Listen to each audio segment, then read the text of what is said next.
Hey guys, welcome back to the channel. This is a story about what if Naruto is a dragon rider. Before I start, please support for more amazing content, and do consider subscribing to my channel and share this video with your friends. This is written by Leaf Ranger and link in description and support writer. Let's start the video. Chapter 1. It can't be. A man in a cloak stood next to a large ship, docked in the port of a well-fortified town. He sighed, his eyes closed, as he faced the open ocean in front of him. The figure, sensing someone approaching, opened his hazel-colored eyes. He turned, to see it was a woman who was coming towards him. She wore an elegant dress, which covered most of her form. Her skin was dark, and her hair was long and black, set in a braid. Around her head was a gold tiara with a single diamond set in the center of it. "I wish you would stay," she said, watching him. The man shook his head. "I have nothing left here. No reason to stay," he said, his voice weighed and full of sadness. The woman sighed. "What about your cousin? Or successor? They need you. And I need you to help me," she said softly. The figure closed his eyes. "No, you're a strong leader and my successor will serve you well. As for Rorin, he'll be fine. As will you, Niswada." With that, the figure walked past her, and up the gangplank of the ship, which was ready to make sail. As it pulled away, Niswada, former leader of the Varden, and now, queen of the men of Alagizia, watched in sadness, as one of her greatest allies, and closest friends, left this land forever. "Goodbye, Aragon Shades Layer," she said softly, turning away. 164 years later, in Fire Country. "Ero-senin, I need some help with that new version of the Rasengan we talked about." Naruto Uzumaki, blonde genin of Konoha no Sato, yelled to his sensei. The blonde 14-year-old genin was wearing a black and dark orange jacket, with matching pants, and a black clothed headband. An improvement over his previous clothes, of bright orange and blue. He shifted his backpack, and scratched one of the 6 whisker-like scars on his cheeks. The whisker marks were a sign of Naruto's status as the container of the Kyubi no Kitsune, the demon fox that had attacked Konoha 14 years ago, on the day of Naruto's birth, October 10th. The Yondaime Hokage had given his life to seal the demon in Naruto. The man he was talking to, Jiraiya of the Sannin, was an elderly man. He had long white hair, that was spiky, and reached down below his waist. He wore olive-gray jacket and pants, with a mesh shirt under the jacket, gauntlets on the arms, and a red vest over the jacket.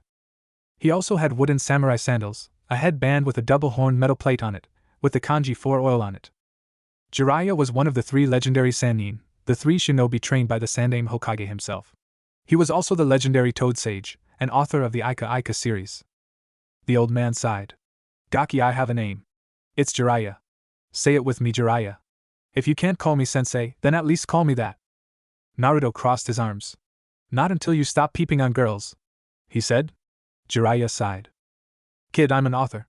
I need to do research for my books," he yelled. Naruto snorted. "What, you can't write real stuff? I mean, you have me edit some of those rough drafts, and other than the large amounts of smut, they're actually good. Why don't you actually try writing something real?" he said. Jiraiya just sighed. "I tried that once. The book didn't sell well," he said. Naruto sighed. Fine. I won't bug you about the books. But when you stop peeping on girls, I'll call you Jiraiya-sensei." He looked around the forested path they were walking along. He stiffened, as he saw a small flash of movement. He glanced at Jiraiya, who nodded. They kept going until suddenly, they came under attack. Jiraiya pushed Naruto out of the way, while jumping to the other side, as a kunai with an explosive tag landed where they once stood. The explosion created a massive smoke cloud. At that moment, dozens of shinobi appeared, dividing into 2 groups to deal with their quarry. The smaller group headed after Naruto. Jiraiya grinned at the shinobi, but it sobered when he saw the symbol on their headband. It was a musical note, stating these shinobi were from Otogekyo no Sato, the village hidden in the sound, and home to Orochimaru, the rogue Sannin of Konoha. He growled at them. "What are Oto shinobi doing in Fire Country borders? We're on a mission for Otokage-sama. And you don't need to interfere." With that, they attacked. Naruto found himself being attacked by 4 Oto shinobi. He growled, as he pulled out a kunai.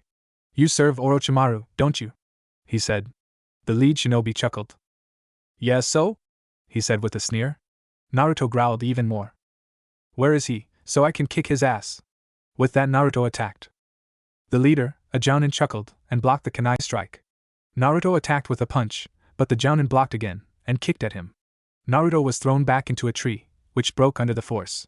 He groaned out, before poofing into smoke. At the same time, a hail of kunai and shuriken fell on them from the trees. The Jounin and 2 of his subordinates jumped out of the way, but the 4th was pierced by the weapons, dropping him in a spurt of blood. Several Narutos appeared from the trees and attacked the 3 Oto shinobi. Jiraiya had easily dropped several of his enemies through taijutsu and ninjutsu, but the sheer number kept him distracted from finding Naruto. He growled before planting his fist into one Oto shinobi's gut, sending him crashing into 2 others. Hold on a bit more, Naruto, Jiraiya thought, as he ran through several hand signs before unleashing fireballs at his enemies. Naruto found himself being pressed back. Despite his ability to summon clones, the 3 Oto shinobi were outmaneuvering him and his clones. The 2 Chunin used weapons, and the occasional jutsu to clear out Naruto's clones, while the Jounin mostly focused on driving Naruto back. Naruto ducked under a punch and went for a leg sweep that Jounin jumped over. Naruto was forced to jump back as one of the Chunin threw a kunai at his leg. He landed, only for the Jounin to land a harsh kick to his chest. Naruto exploded from the trees and hit the ground, rolling towards a canyon. He stopped and got up, looking as 2 of his clones were thrown from the trees and poofed out of existence. He growled and unraveled a scroll, summoning a giant shuriken, which he threw just as one of the Oto Chunin came out. It ripped into his stomach, almost ripping the shinobi in half. His blood and guts splattered the ground and the other Chunin who came out of the trees. He yelled in disgust and anger before growling at Naruto. "I'll kill you for that," he shouted. Naruto grinned and summoned an army of clones. "Oh yeah? Well, just try. I won't stop till I've fulfilled my dreams and promises." The Chunin just laughed as he held up several kunai in each hand, with explosive tags. "Say goodbye," he yelled as he threw them, just as the Jounin appeared. "No, don't," the Jounin yelled, but it was too late. Jiraiya had finished the last of the ninja that were attacking him, and was now headed to find Naruto, when he heard a series of massive explosions. He stumbled, before looking up, to see a plume of smoke. "Naruto!" he shouted, rushing off in the direction of the explosions. In a cave in the canyon below, a seated figure looked up from the scroll he was reading. "What is that?" The figure rises to his feet, grabbing a sword in a blue scabbard, and leaving the table he had been at. The Oto Jounin grabbed the Chunin. "You fool!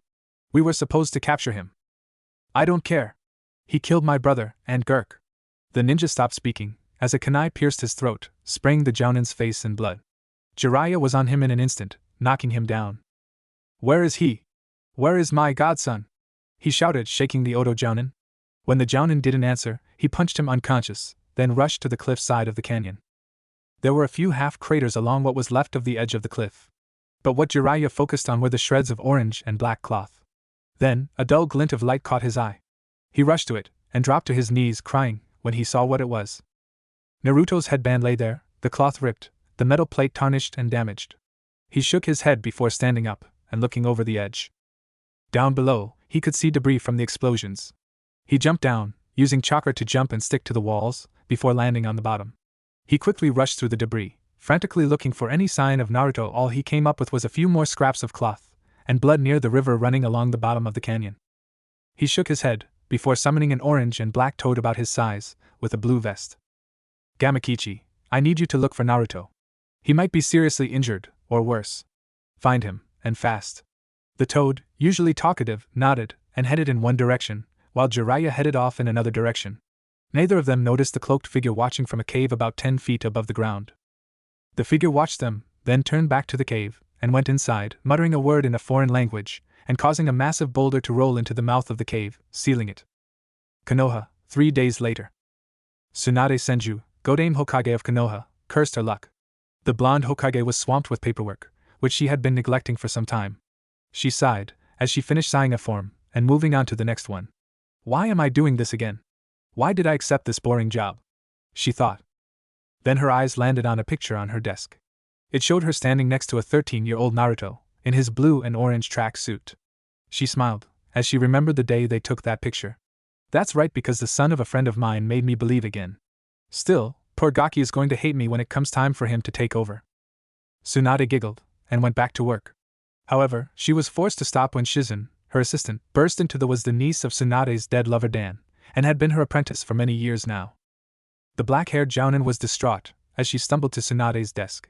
She was holding back tears, as she stopped at Tsunade's desk. Tsunade looked at her questioningly. "Shizen, what is it? What's wrong?" Shizen sobbed, as she just stood there, before looking at Tsunade. JJJ Jiraiya-sama is here. She broke down into tears, and dropped to the floor, breaking down, and sobbing. Immediately, Tsunade moved around her desk, and hugged Shizen. Sure, it's okay. What about Jiraiya? He's supposed to be on that training trip with Naruto. I was. Came a very somber, almost dead-sounding voice from the doorway. Jiraiya slowly walked in, his clothes and hair dirted, torn, and ruffled. He grabbed a bottle of sake from Tsunade's secret store behind her bookcase, and instantly downed it. Tsunade looked up at her friend and teammate. Jiraiya? Where's Naruto? What's going on? Tsunade asked, fear evident in her voice. Jiraiya just looked down at the bottle, before dropping it, and grabbing another one.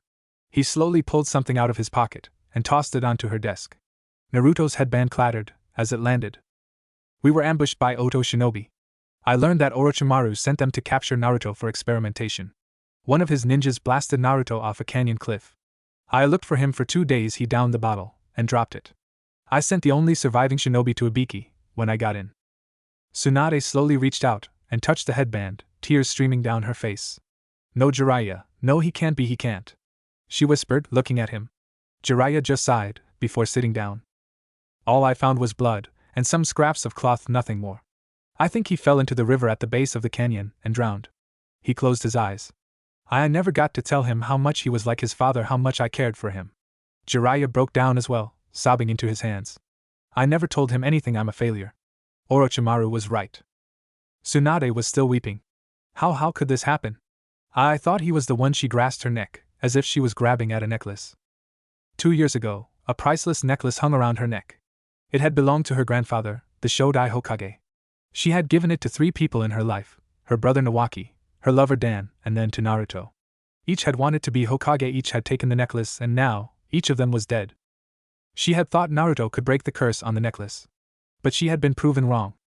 She slowly stood up, and went to her desk, slowly moving, almost limping. She sat down, and picked up the headband. Can't believe he's dead.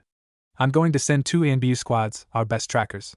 When they come back with their report, I will make an announcement then, she said, her control barely there, as she trembled. Jiraiya slowly nodded. I'll wait by the south gate for them. He turned, and stumbled out of the office. Tsunade sat there, before slumping into her seat, sobbing her heart out. Why he didn't deserve this, oh Kami-sama, why? She fell to the desk, crying her heart out. Unknown location. Naruto slowly opened his eyes, and blinked. His eyes roved the area, but everything was blurry. He slowly tried to move, but screamed in pain. His whole body felt like one massive container of pain. A darker blur suddenly appeared above him, and his hand glowed, as it went to his head. A voice echoed through his mind, as he began to fall unconscious. Sleep. The figure moved back from the unconscious boy, and sighed. There was only so much he could do. When the explosion had occurred, he had left the cave that had become his home. What he found was a 14-year-old boy in partially destroyed clothing, with several broken bones, and open wounds, including the bones of his right arm sticking through his flesh. Immediately, he had done what he could for the boy at the moment, before moving him inside the cave. Just as he had set the blonde on the floor, red energy had seeped out of him, and covered the boy, healing him. The boy should have died less than an hour after whatever caused those wounds. But that energy, whatever it was, it's kept the boy alive, and is healing him, far faster than normal healing. The figure moved to a desk, and began mixing herbs, before looking back at the boy. He was covered in blankets, bandages, and splints. The cloaked figure sighed, before finishing what he was doing, and exiting the room he had carved from the rock of the cave. Suddenly he doubled over, coughing. He leaned against the wall as the coughing fit overtook him, and he hacked some blood onto the floor. When it finally subsided, the figure stood up. I haven't much time. I need to find someone to take care of them. The figure entered another room, and stopped, as he looked at the center. A large pedestal, carved from a stalagmite, stood there, with a cushion on top. And on that cushion were 2 large stones. One was deep blue, the other jet black. He sighed, as he ran his hands over the stones. Maybe he can take over for me. Konoha, 2 weeks later. Tsunade closed her eyes, as she exited the stairway leading up to the roof of the Hokage's tower. In her hands was clenched an item that had not left her person or sight for over 2 weeks, Naruto's headband. Even now, she clenched it to give her strength for what she must now do. All of Konoha was gathered to hear this announcement. By there of them were confused, a few excited. Standing amongst them was a girl of 14 years of age. She had pale skin, hidden under a large coat of white and lavender, black capric pants, a headband tied around her neck, and shoulder-length indigo hair. Her eyes were an interesting sight, as they were pure lavender, with no pupils. Her name was Hinata Hyuga, the eldest daughter of the head of the Hyuga clan, and heiress to that position. Hinata sighed, as she gently leaned back against the wall of a building.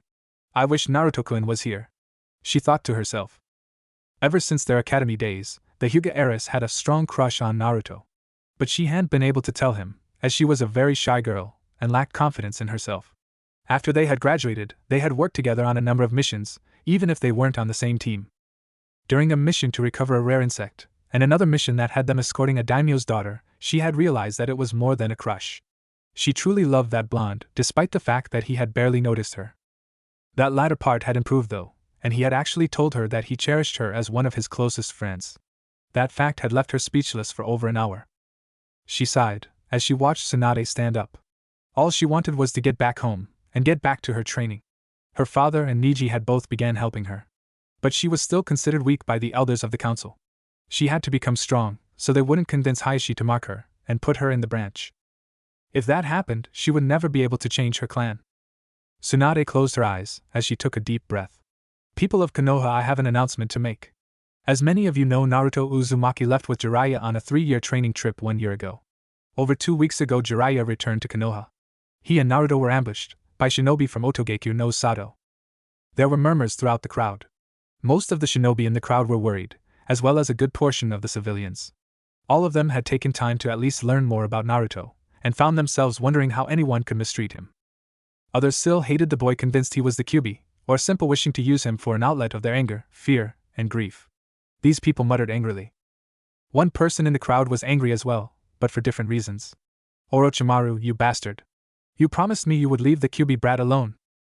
Hinata's full attention was on Tsunade now, her hands clasped in fear. Tsunade closed her eyes. Naruto Uzumaki was blown off a canyon, and his body was not found. It is presumed that he is dead. There were gasps and talking. Meanwhile, Hinata's hands had fallen to her sides, and she fell back against the wall, shaking her head. However, suddenly, a cheer broke out from one civilian, and soon, others were joining in, both civilians and some shinobi. Tsunade growled, and snapped her fingers. Umbu! Detain those people! Immediately, dozens of A and BU were dropping on the cheering people, and securing them. How dare you cheer the disappearance of one of our shinobi? She shouted, her killer intent pouring over the crowd. Naruto Uzumaki was a hero, and none of you fools could see that. He protected this village every damn day of his life. And you all treated him like scum on your shoes. In the crowd, Hayashi Hyuga, head of the Hyuga clan, sneered. He and the other Hyugas hadn't cheered at the news of Naruto's presumed death, but they were just as happy. As far as they were concerned, Naruto was a slap in their clan's face. He held the creature that had caused the death of a number of their clansmen, as well as the death of their greatest ally, and Hayashi's friend, Minato Namikaze. Not only that, but he even looked like Minato, adding insult to injury. Hayashi had led several secret attacks against Naruto, disappearing before they were discovered. Tsunade growled at them. 14 years ago, the Sandaime Hokage made a law concerning Naruto.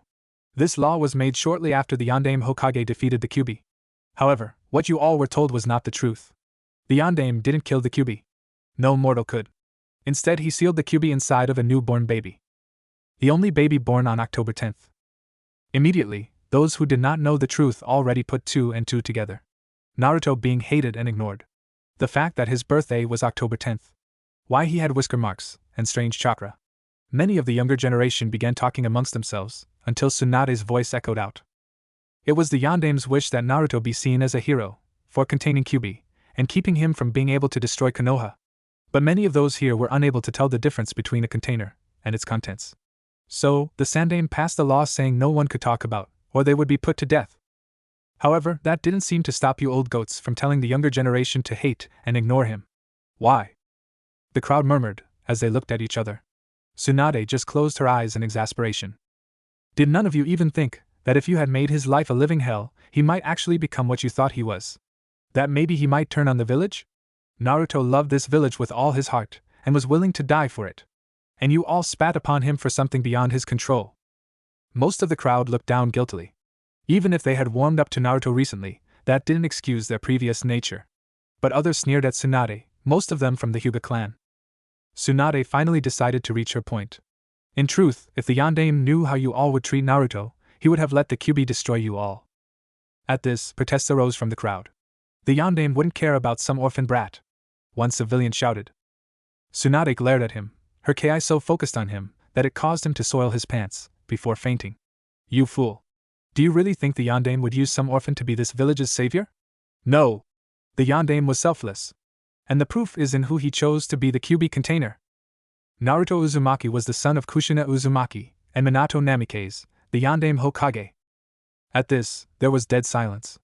Hayashi stared at Tsunade, his eyes wide. And no. It's not true. You're lying. He shouted. Am I Hayashi-san? I have here certificates stating Naruto's true birth parents. A sealed letter from the yondaime, meant for Naruto when he was 18, or at Chunin. There is also a list of those who were supposed to care for Naruto, if his parents died. Top of the list is Jiraiya of the Sannin, followed by Hayashi Hyuga, Suminazuka, Tuchiya Chiraku, and lastly, Hiruzen Sarutobi. She looked over them all. My sensei, though I seriously question his choice, thought it would be better to keep Naruto's heritage hidden, to protect him, and Konoha from IWA. This was a foolish mistake, in my opinion. Niji, who was standing nearby, looked at his uncle, who he was standing near. Hayashi slowly sank to his knees, shaking his head. And no, it can't be true, it can't be. He kept whispering, as tears fell from his eyes. Sum was shaking in sadness and rage.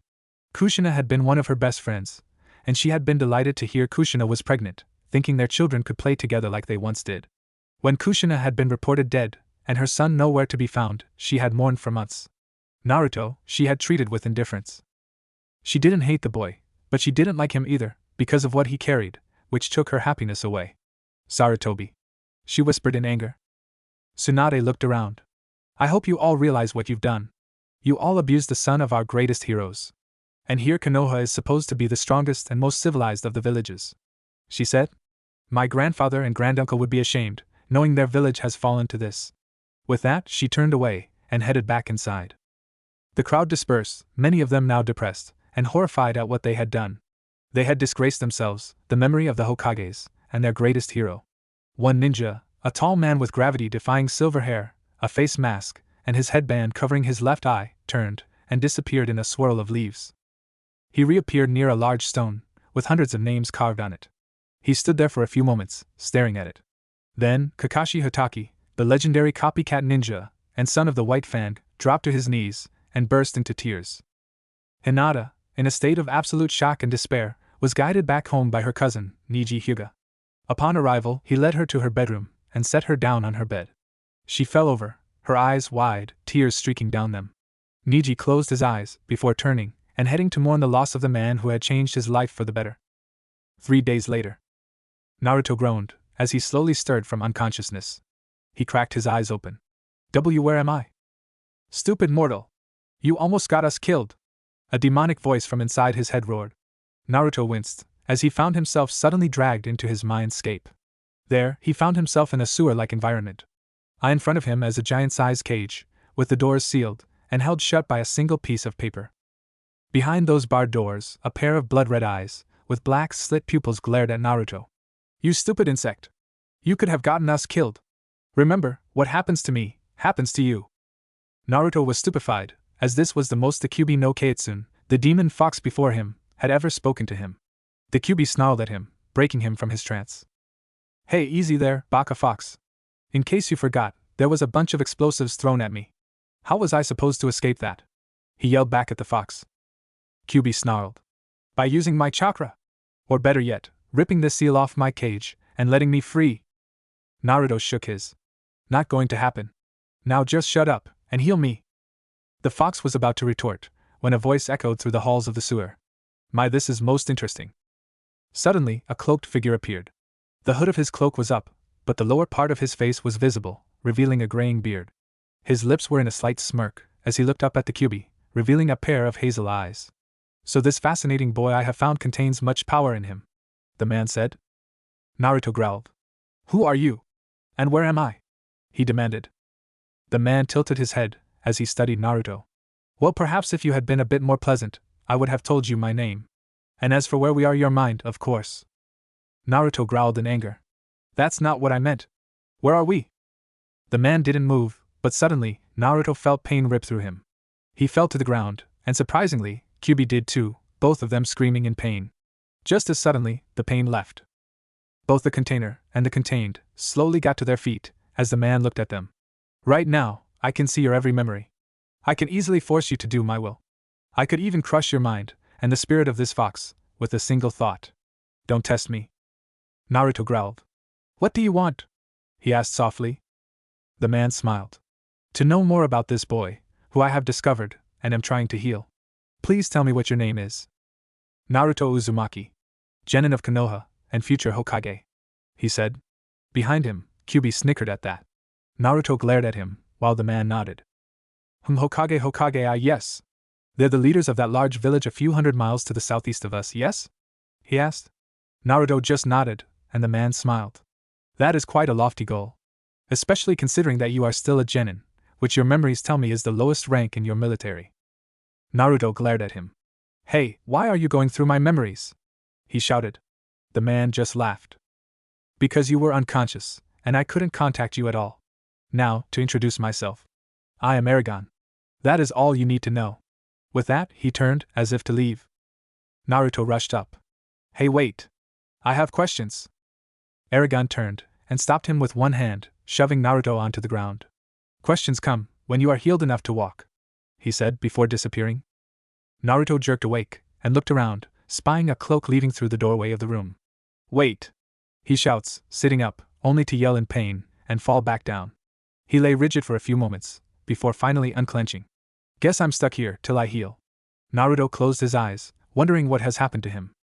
Inside, Kyuubi is shocked that what appeared to be a mere human could invade Naruto's mind, and cause them both pain like that. The great fox slowly lays down. This is an interesting development. Konoha, Hyuga compound. In the 3 days since Tsunade's announcement, the village of Konoha had been in a period of mourning and shock.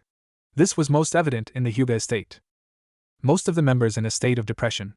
Those who had attacked Naruto, thinking they were avenging Minato, now sobbed at the fact that they had been attacking the son of their greatest ally and leader. A few had even committed seppuku, believing their disgrace was too great to live.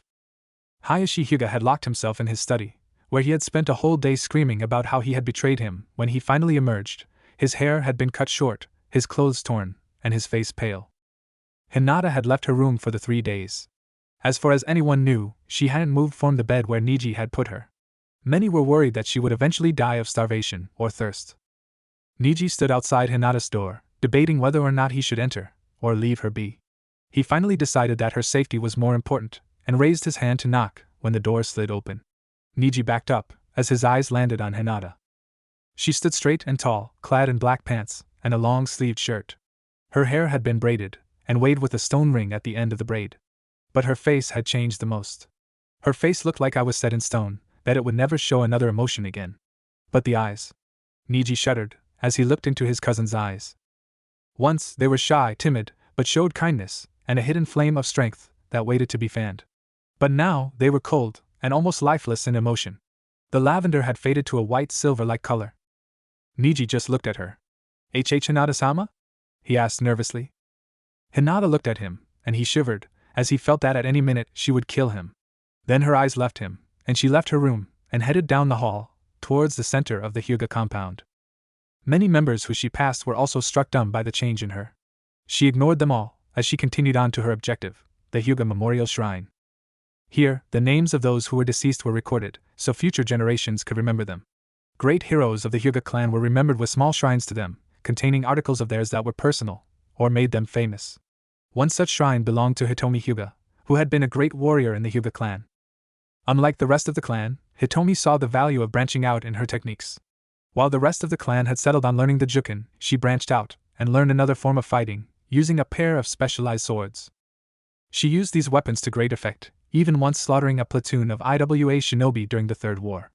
After her death, about 9 years ago, her weapons and scrolls on her new fighting style were laid in a shrine. Hinata approached the shrine, and looked over the twin weapons lying on a stand in the shrine. Both weapons were thin blades, that had a large curved hook on the front, a blade guard that formed a rectangle from the top of the hilt to the bottom of it, and a small dagger-like point on the bottom of the hilt. These blades were known as hook swords, for their hook-shaped part at the front. The hilt on both of them was wrapped in blue cloth, with the Hyuga emblem sewn on them in white. Hinata gently ran a hand over them, before slowly picking them both up. She stared at them, before nodding. Hinata-sama! What are you doing? You can't desecrate the shrine of Hitomi-sama. A branch member, who was guarding the shrine area, came over. Hinata looked at him, her cold eyes making him back down. And she spoke, her voice colder than the most frigid winter. You forget yourself. I have come to claim that which is mine. She raised the swords up, seeing her reflection in them. I, Hinata Hyuga, daughter of Hayashi and Hitomi Hyuga, claim my mother's swords and scrolls as my birthright, she said. The branch member paled, and backed down, as Hinata gripped both swords in one hand by their hilts, and removed the scrolls from the shrine, before leaving. It is time. It is time for me to stop being weak. Stop chasing fruitless dreams, and actually do something. Hinata said, as she left the Hyuga compound, and headed towards her secret training ground. The old Hinata was too weak, too shy, and too feeble to do anything. I will no longer hesitate. I will be a shinobi of Konoha, she said. She looked at the swords, and then nodded to herself. And these weapons, these will show who the new Hinata is, she said before setting to work, a cold determination sweeping through her. Soon, the elemental nations would quake, as a pair of demons were being born. Chapter 2. The Offer. Naruto groaned softly, as he stood up. It had taken 2 days, but he was finally able to move and slowly walked over to a table in the room he had been laid in. There was a large bowl, and a pitcher of water. He slowly poured some water into the bowl, and then splashed some water on his face and arms. He sighed, looking at the water, before cupping some in his hands and drinking it. Finally up and about came a voice from behind him. He turned, to see Aragon standing there. He had shed his cloak, revealing gray hair, with a few strands of light brown. His hazel eyes were full of mischief, but there was sadness hidden behind them. His lower face was covered in a rough gray beard and mustache. His clothing consisted of a rough long-sleeved shirt of dark red, with a light black leather jerkin over it. His pants were also black, and the lower part were covered in brown boots. His right hand was wrapped in a black cloth around the palm and back of his hand, leaving the fingers exposed. Naruto sighed. So can I ask questions now? He asked. Aragon smiled, as he turned. Over a hearty meal, you can. Follow me, he said, as he exited the room. Naruto slowly followed, looking around. How did you do all this? He asked, as he saw that the room and hallways were carved from the rock. The walls were perfectly smooth, with no flaws. Aragon grinned. That will be part of my story to you, he said, as he entered a large room. In the center was a rough wooden table, with a few chairs. Along one wall was a fireplace, with a black pot sitting over a roaring fire. A delicious smell wafted from the kettle, and Naruto stopped to smell. What is that? He asked, his mouth almost watering. Aragon chuckled, as he stirred the contents of the pot. A simple stew. Beef, what vegetables and herbs I could gather, and a few other ingredients. Along with fresh bread, and some good beer, he said, as he ladled some stew into 2 bowls, and placed them on the table with a large plate of bread, and 2 mugs full of a brown amber liquid. Naruto's mouth watered, as he reached for one of the utensils nearby. He picked it up, and looked it over. What's this? He asked. Aragon sighed, as he picked his own up. It's called a spoon. You use it to eat things with. He demonstrated with his stew. Naruto followed suit, and then started eating the stew rapidly. Aragon ripped the bread in half, and dipped his half in the stew. Naruto did the same, before reaching for the mug. He looked at the drink, and took a sample of it, before sputtering and coughing. What is that? He hoarsely asked, still coughing. Aragon shrugged. It's beer. A rather plain one at that. It's better than that alcohol most people here drink. More flavor, he said. Naruto's eyes went wide then at the mug. You mean this is like sake? He asked. Aragon nods. Yeah. And before you get on my case about being a kid, think about it. Your village trains you to do what should be an adult's job. Thus, you're treated as an adult. Old enough to kill, old enough to drink, although a nice mulled wine would have been better, he said, as he drank a large mouthful from his mug. Naruto looked at the mug, and took another sip. He coughed again, but found he liked the taste. He looked up. So what's your story? He asked, going back to his stew. Aragon was quiet for a few minutes, before sitting back. My name is Aragon. I am a simple wanderer and explorer of these lands. But I'm not a native of this continent. I'm from a land across the ocean to the east. The land I come from is known as Alagaezia. Naruto looked at him. So you came across the ocean to the east? Why? Aragon was silent for a few moments, as he looked at his meal. Let's just say there wasn't anything left to keep me there. I was a warrior, fighting in a great war against an evil king. Once it was over, I stayed long enough to help the new queen get things under control, and then I left. Naruto nodded, as he ate and drank some more. Is that all? A little short on details, he said. Aragon looked up, his eyes hardening. Well, excuse me for not divulging my entire life story to a stranger. You know what you need to know, he said with a growl. Naruto opened his mouth to retaliate, but something in Aragon's eyes made him back down. Sorry, he said, looking at his food. Aragon sighed and sat back. It's all right. Just some things in my life are touchy, okay? So what about you? I managed to glean some information from your mind. I know you're Naruto Uzumaki, genin of Konoha no Sato. I also know about the Kyuubi inside of you. But that's about it. Naruto looked at him, before sighing. Why should I tell you more? You know enough about me from that, don't you? Aragon raised an eyebrow. Turning my own excuse against me. Impressive. I was just curious, though a lot of your mind it feels shrouded in loneliness and pain. I was wondering how one so young could feel that way. Naruto looked at him, and for some reason he felt like he could trust this man. So he drank a small sip of the beer, coughing a bit at the taste, and sat back. My tale is simple. On my birthday, the Kyuubi attacked Konoha. The Yondaime Hokage, Minato Namikaze, fought the beast, but couldn't slay it. So, he sealed the fox inside me, sacrificing his life in the process. Afterwards, I was placed in an orphanage since both my parents died in the attack. The Yondaime wanted me to be seen as a hero, but the villagers only saw the Kyuubi. So the Sandaime Hokage, the Yondaime's predecessor, made a law where no one could speak of the truth about me. It still didn't stop people from hating me. I lived for 6 years in the orphanage, before they kicked me out. After that the Sandaime got me an apartment, and I entered the ninja academy when I was 8. I managed to make a few friends there, but most kids avoided me, because of their parents' warnings to have nothing to do with me. Aragon just scoffed at this. Sounds to me like the villagers are really stupid. And the Sandaime didn't really help you that much. Naruto growled, and shot up. Don't you dare insult him. He took care of me, and helped me realize what I wanted to be. Aragon raised his hands in surrender. Fine, fine. Just seems to me, if he was the leader of your village, he should have been able to do more for you. Instead, he barely helped you as it was, from what I'm getting here. Naruto just growled, and left the table. I'm done here, he said, as he headed for the exit of the dining room. Aragon looked up, before sighing, as he finished his meal. Naruto was looking through the place for his gear and equipment. It was nothing but a maze of rooms in this cave. He growled, kicking a wall, only to grunt in pain, and leaned down, rubbing his leg. Damn that guy. He didn't know what he was talking about at all. Stupid human. Of course he did. That pathetic shell of a man couldn't do a damn thing to help protect you from the hatred of the villagers. It's a wonder you didn't die before your first birthday, Kyuubi retorted. Naruto just growled, and shut the fox out, while heading down the halls, now limping. He stopped, as he neared a pair of doors facing each other. He started to head to the one on his right, but stopped, when he felt a tug on his mind and heart, telling him to enter the other door. He slowly turned, and headed towards it, curious at this feeling. He slowly pushed open the wooden door, and stepped inside. The room was bare, save for a pair of lanterns illuminating the room, and a stone pedestal in the center of it. On the pedestal was a cushion and 2 rather large stones.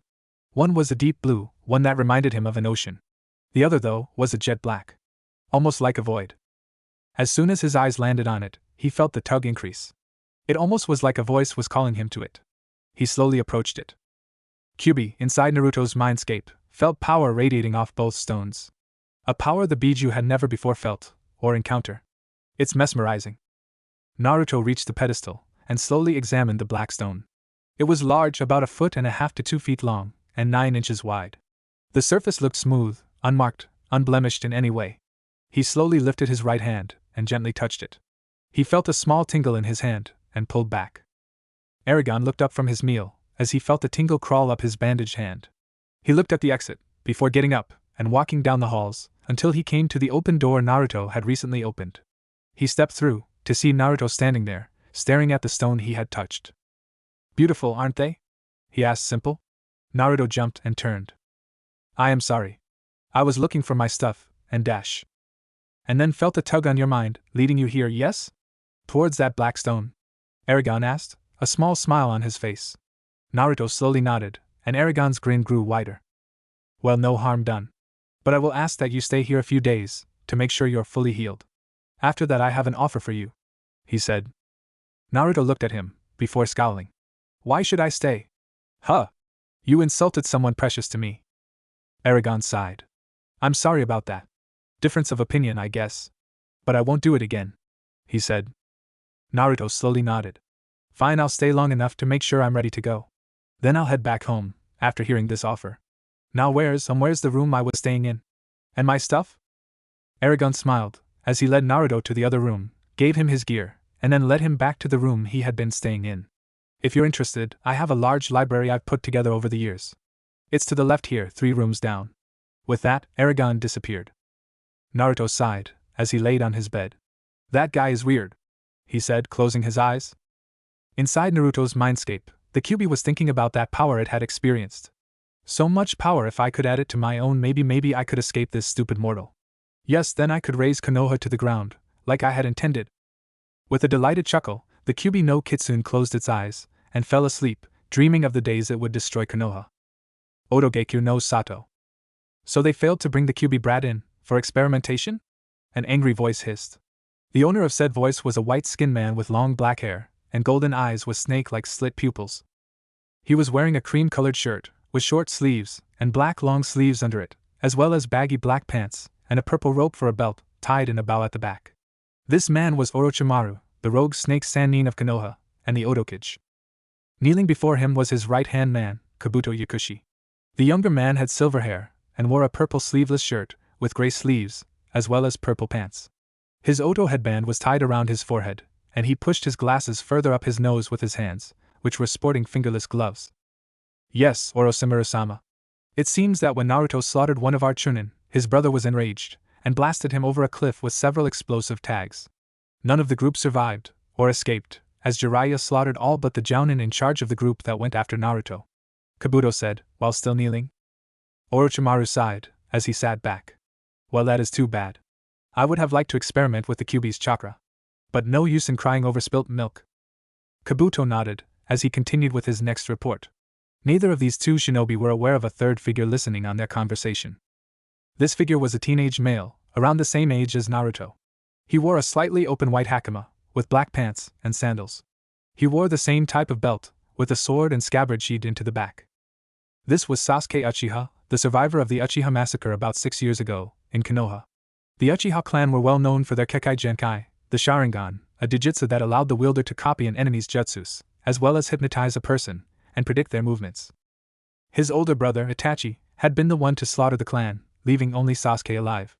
Sasuke had sworn vengeance for his clan, vowing to kill Itachi one day. About a year ago, Orochimaru had offered Sasuke power. Enough power to kill his brother. Feeling that he wasn't getting the power he needed in Konoha, and also feeling overshadowed by Naruto's continual growth and strength, Sasuke had left, seeking the power he felt he needed. Konoha, of course, couldn't let the last member of a prestigious clan leave.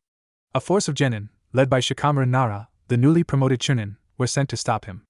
Orochimaru's forces intercepted them, until only Naruto remained to fight Sasuke. Eventually, Naruto caught up to Sasuke at the Valley of the End, a historic place, where the Shoudai Hokage, the Madara Uchiha, founder of the Uchiha clan, had fought. Sasuke, wielding new power given to him by Orochimaru, fought against Naruto, who drew upon the Kyuubi's chakra. The battle ended with Naruto, unconscious and bleeding, and Sasuke barely able to stand. Sasuke managed to leave, before more Konoha reinforcements came. Now Sasuke stood there, hearing news that Naruto was dead. He slowly clenched a fist, as his eyes closed. Just another person in my life gone. He only had admitted to this Naruto, during their fight. He had viewed his blonde teammate as his best friend. He had attempted to sever that bond, believing that it was weakness. When he left Naruto at the valley, he thought he had succeeded. So why does it hurt? Is it because Naruto seemed to be what I wanted to be? Just happy? He turned to head to his quarters here, to ponder these feelings, and wonder exactly what was happening to him. Aragon's cave, 4 days later. Naruto grinned, as he stretched, and felt his body's movements. Nothing hurt, or even twinged. He grinned even more, as he packed his stuff up, and slung the repaired pack onto his back. He exited his room, and slowly headed to the stone room, as he had called it. There, Aragon was waiting. I see you're all packed up, and ready to leave, he said. Naruto nodded, as he looked around. You said you had an offer for me? Naruto asked. Aragon nodded, as he went to the black stone. These stones, they're not simply just rock, or some type of mineral. They are eggs. Dragon eggs, to be precise, he said. Naruto just looked at him. Dragon eggs? You pulling my leg here? Dragons don't exist in real life, he said. Aragon grinned. Well, I'm not. As I told you, I'm a wanderer. When I came to this last, one of the first places I stopped was the archives and libraries in each place I stayed. There, I looked up everything I could, and eventually, I came across old records, which spoke of an age before humanity rose on this continent. During that time, great dragons roamed this place, as they did in my home. However, as came here, settled down, and grew, they pushed the dragons from their homes, until they eventually were forced to flee to the far west, or they settled into seclusion. He pulled a book from behind his back, and handed it to Naruto. See for yourself.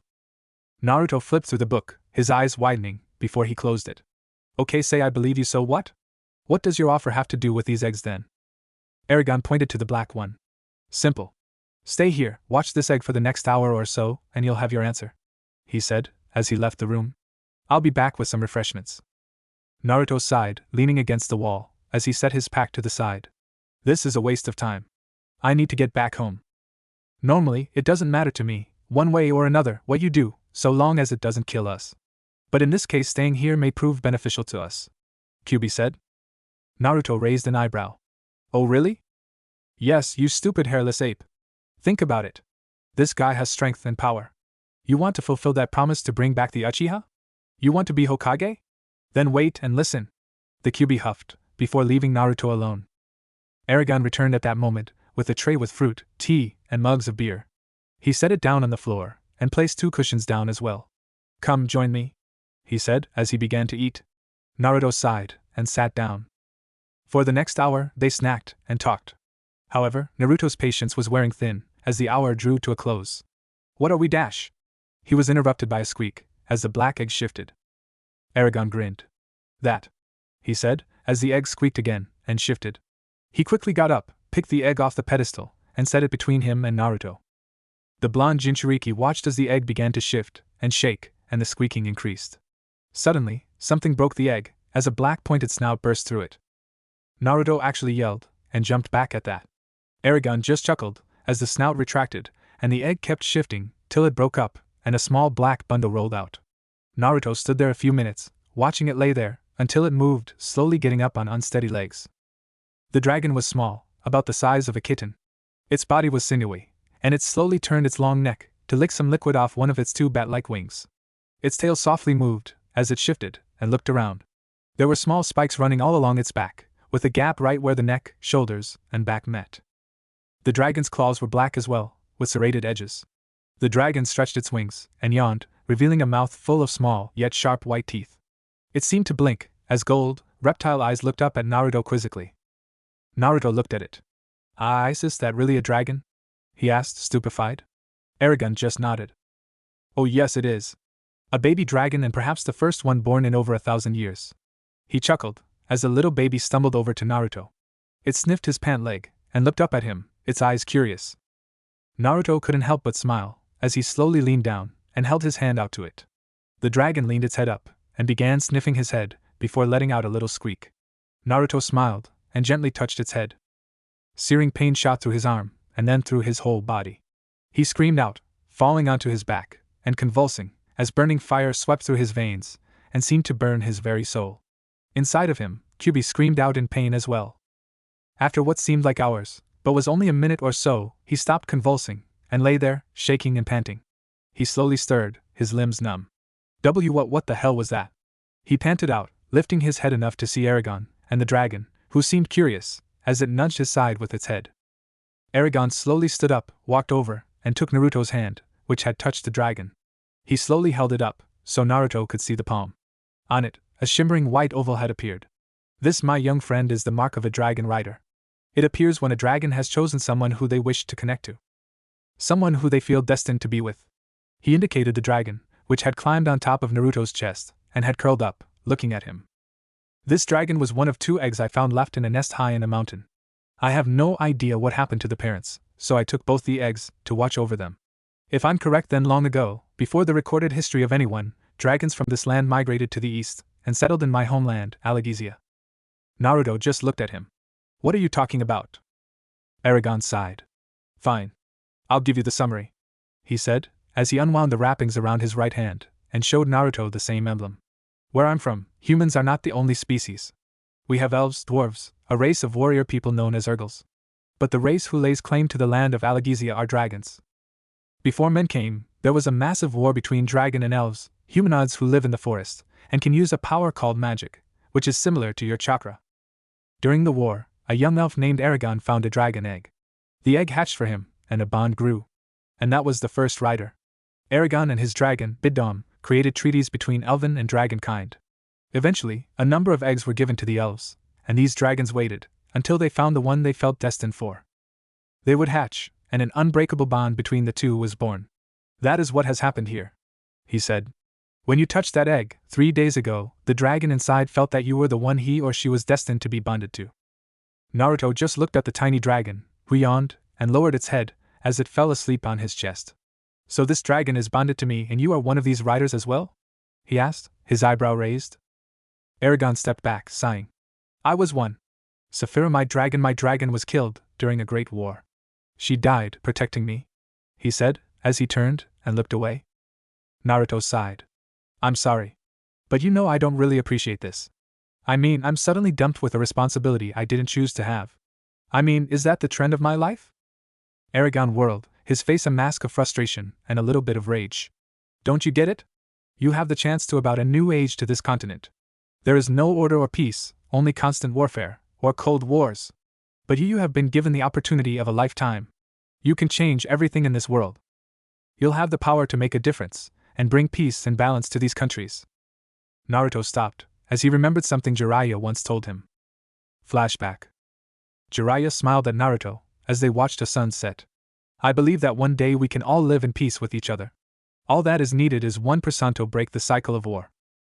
Naruto just looked at him. Do you really think it could happen? Jiraiya just shrugged. I hope so. Flashback ends. Naruto shook his head, before looking up at Aragon, as he carefully scooped the dragon up in his arms, and sat up, holding the little baby to his chest. But I'm just one person. What can I do? He asked.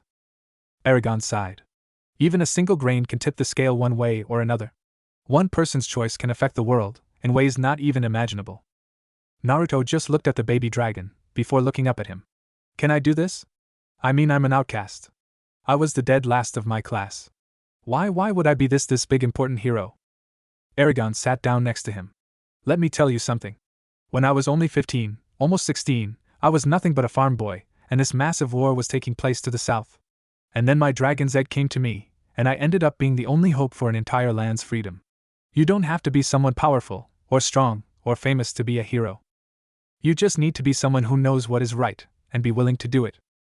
Naruto looked down at the little dragon, before looking up. What was your offer? Aragon smiled. Let me train you to be a dragon rider. Let me pass my knowledge on to you. Afterwards, you can do what it is you plan to do. Go home or wander the world doing good deeds. Whatever. So do you agree? He held his hand to Naruto. Naruto looked at the little dragon, then up at Aragon. If I can get strength enough to find and bring Sasuke back home, agreed, he said, shaking Aragon's hand. Good. First thing first then. We need to cover what you'll learn, and trust me, it is a great deal. First things first, you will need to learn the ancient language that was spoken in Algesia, and that the elves brought back with them, when it was forgotten. It will be critical for you to learn this language, as it is key to your powers as a dragon rider. You also need to learn what you'll need to do to care for your dragon. And you'll need to learn how to fight with a sword, or whatever your preferred weapon will be. And if you're dealing with weapons, you'll need to learn to forge and repair them, and armor. Naruto just looked at him. Wow. Aragon chuckled. A lot, I know. Oh, and you'll need to learn how to use magic. But that won't come until you've gotten a grasp of the basics of the ancient language. And then you actually have to cause it to come out, before you can access. Naruto sighed. Fine.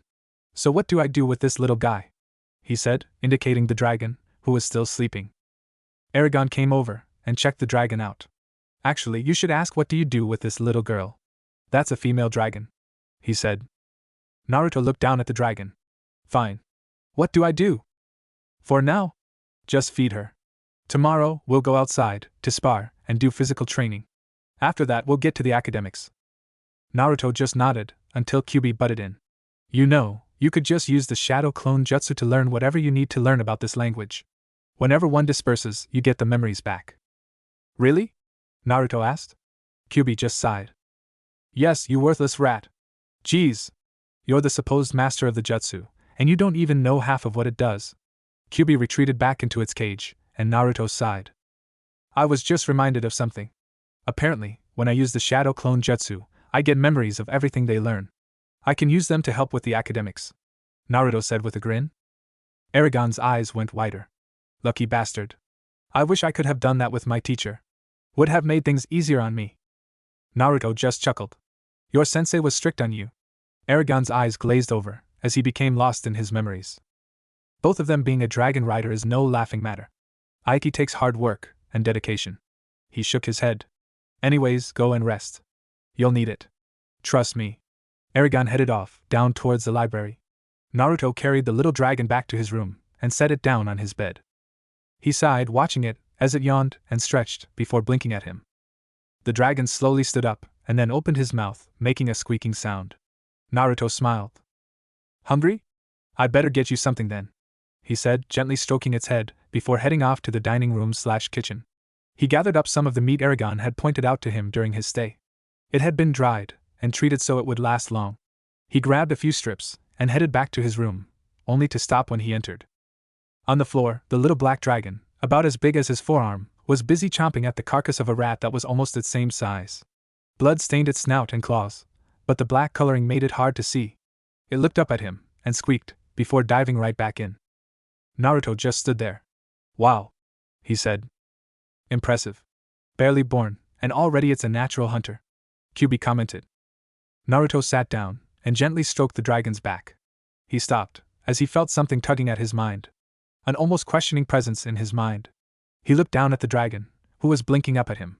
He gently nudged at the presence, and the dragon's head twitched. Is that you? He asked. The dragon seemed to tilt its head, and Naruto raised an eyebrow. I think things are definitely getting interesting. Believe it, he said. Hidden cave. 9 astral projections of 9 people appeared in a cavern, laced with crystals. 8 of them turned towards the 9th, who had spiky hair and gray eyes with rings around the pupil. My fellow members of Akatsuki, I have grave news. It has recently been discovered that the container of the Kyubi no Kitsune was attacked by shinobi under Orochimaru's command. It is believed that he died, and took the Kyubi with him. They all stirred. Are you positive? The ring-eyed one nodded. For the most part. The body was never found. We shall concentrate our efforts on the remainder of the ones we haven't captured. Sasori, Deidara, Haiden, Kakuzu. I want you 4 to worry about the Ichibi and Nibi later. For now, begin scouting around Oto. We won't let this transgression against our plans. When the time is right, we shall strike. A bulky, short figure, a tall figure with a ponytail, another figure with green eyes, and a man with slicked back hair and a tri-blade scythe all nodded, and bowed, before their projections disappeared. The man turned towards 2 others. Kisame Itachi, I want you 2 to go collect the Ranbai. He's been located in the southern parts of the land of Earth. A man with red eyes, and 3 black tomos each, and a tall man with a massive object on his back both nodded, and left. As for you, Zetsu, I want you to begin looking for any possible clues on the location of the Kyubi Jinchuriki's body. I want to know for certain if he is dead or alive. A man who looked like he had a giant Venus flytrap around his head nodded, and disappeared. The man sighed, before looking at the last figure, who was female, and had what looked like a rose in her hair. Things are not going as they should, Konan. Pain-sama, perhaps this isn't the right course of action. Perhaps we should try and find another way? The woman, now identified as Konan, said hesitantly. Pain shook his head. This is the only way, Konan. The only way for there to be peace in the world is at the point of a sword. Our sword. I thought you understood that, after that happened. Konan looked away. You're right. Forgive my doubt. You are forgiven. Trust me, Konan. Trust me, as you always have. Pain said. Konan nodded, and the 2 of them disappeared. Chapter 3. Training and Growth. Early the next morning, with the sun barely risen, Naruto was outside, in the bottom of the canyon, stretching out his muscles for the training ahead. He had put on a plain white t-shirt, with a red swirl design, like on his old jacket and the flak vests worn by Konoha's Chunin and Jounin. He also had his orange and black pants on. Aragon was standing nearby, watching him, while the baby dragon was curled up on a rock, its gold eyes fixed on Naruto. Aragon nodded. All right. This will be your training schedule. Each morning, before breakfast, you will begin your physical training. At the same time, I want 10 of your clones in the library I've put together, studying the ancient language. I have several scrolls and books that I've written over the years, all for the purpose of training one to read, write, and speak the ancient language. Naruto nodded, as he created the amount of clones, and they headed off back into the caves. Aragon nodded. Every day, I want you to give me 250 push-ups, sit-ups, squat thrusts, and chin-ups. As time goes by, I'll increase the number. You'll also jog the length of this canyon, which is 3 miles in either direction from this point. You'll jog down to one end, and then return, before continuing on to the other end, and then returning. And since you are a shinobi, eventually, you'll be doing so while either running on the river here, or along the cliff walls. Naruto nodded, while still feeling apprehensive about that. Aragon grinned. Once all that is done, I'll teach you the way of the sword. Then, you'll be able to have breakfast. Once that's done, I will teach you those things that need a hands-on approach to learn, such as smithing, and caring for your dragon. Finally, you'll end the day by spending 2 hours carrying water from the river here, up to the top of the cliff, where I have made a basin in a boulder. You will attempt to fill it up, but you can only carry the water with your hands, he said. Naruto's eyes went wide. What? That's impossible, he shouted. Aragon growled, his eyes hardening. You will do it. Trust me, that particular training will come in very handy, and it's far better than what I did, he said. Naruto just gaped at him, and Aragon shrugged. You'll end the day with another workout, and then you can go to bed, he said. Well? Don't just stand there. Get to work, he shouted. Naruto just stared at him, before growling, and getting down to start his push-ups. Crazy weirdo sensei, he muttered under his breath, as he began. Suddenly, he felt a weight on his back, and looked up, to see Aragon had placed several weights on him. I forgot you'll be doing all this while wearing these 50-pound weights. Wish I had them while training. They'll come in handy for getting used to wearing armor, he said with a mischievous grin, as he sat next to Naruto's dragon, and motioned for Naruto to get the weights on. Naruto grumbled, as he slid on ankle weights, bracer weights, and a vest that was at 100 pounds in weight. Then he went back to work, grunting as he lifted his heavier body up off the ground. Aragon just chuckled, as he looked at the little black dragon. Well, this will be fun, don't you think? He asked. The dragon just yawned, and stretched. Naruto spent 2 hours on his physical training, as the weights made it hard for him to move fast. By the time he came back, he was sweating, and breathing hard. He dropped on the ground, taking in deep breaths, when a wooden branch carved like a sword landed next to him. He looked at it, then up at Aragon, who held another branch. Well? Pick it up, he said. Naruto just groaned. I can barely move. Give me a chance to breathe, he said, sitting up. At that moment, Aragon's stick smacked him upside the head. He yelped in pain, and shot up, grabbing his stick to block Aragon's next strike. You think an enemy will wait for you to catch your breath? An enemy would kill you any chance they get. You must be ready to fight at any time, Aragon said, as he whirled, rapping Naruto on the shins. Naruto growled, and lunged at Aragon with the branch, only for the older man to not be there. His eyes shot open, as Aragon's branch smashed into his stomach. When he doubled over, fighting for breath, Aragon's stick smashed into his back. He fell onto the ground, and found Aragon's stick pointed at his neck. You're dead. Again, he said, moving back. Naruto slowly stood up, using his stick for support. Geez, mind giving a guy a chance? Naruto asked. Aragon's response was to wrap Naruto's free hand, causing the blonde to yelp in pain. If you wanted to be babied in your training, you should have stayed in Konoha. This is the real world. Deal with it, the former dragon rider said, as he took up his fighting stance. Naruto did the same, and Aragon sighed, raising a hand. Wait. Okay, first off, your stance is completely off. You need to widen your feet. Second, stop holding your arms so rigid-like. If I struck hard enough, I could cause the bones to break. Keep a grip on your sword, but keep your limbs loose enough so that when you block, the energy is absorbed through your weapon and your limbs. That way, it dissipates. Aragon corrected his stance, before holding the stick up. Now attack. Naruto lunged, swing hard. Aragon just knocked it to one side, and struck his arm. Too much aggression. This is a sword, not a hammer. Attack. Naruto growled, and attacked again. This time, Aragon blocked, caught his wrist, and twisted it, so Naruto dropped the stick. Immediately, Aragon poked him hard in the chest with his own stick, knocking him back into the river. Naruto came up, sputtering, as Aragon sighed. We have a lot of work to do, he said, as he tossed Naruto his training stick. The sun was out, and shining brightly, by the time they finished. Naruto was a mass of bruises, lumps, and small cuts, when he limped into the dining room, and sat down. Almost immediately, Aragon was pulling him up. Hold on there, kid. We're not done yet. I need you to go get washed up, and changed into some other clothes. Then, I'm going to teach you how to cook, he said. Naruto just groaned, as he steadily limped out, and headed down the hallway to a room where Aragon had made a bath a natural hot spring. He groaned out in pain, as he slowly pulled his clothes off, and slipped into the water in nothing but his boxers. "This guy is going to kill me," he said. "Quit complaining. Nothing worth getting is easy, is it?" Kyubi's voice said in his mind. He just growled softly, as he winced, while moving his body. About 20 minutes later, he entered the kitchen slowly. Already, a majority of his wounds were healing, or already healed. As he entered, Aragon nodded. "All right. Now, we'll start simple today. Eggs, bacon, and coffee," he said, as he showed Naruto what to do, by making his own breakfast. Then he sat down, and began eating, while Naruto began trying to cook the same meal. His dragon was busy chewing on a bird it had managed to catch unaware. Naruto's finished product wasn't exactly something you'd want to serve up to someone else, but neither was it a complete failure. So, after stomaching his food down, he sighed, as he followed Aragon through his cave mansion. Aragon opened a rather large door, which led into a large room. The room was dominated by a large fire, an anvil in the center of the room. Near it was a barrel of water. Around the room was various hammers, chisels, tongs, and other implements for forging tools and weapons. There was a large bellows to help heat the fire.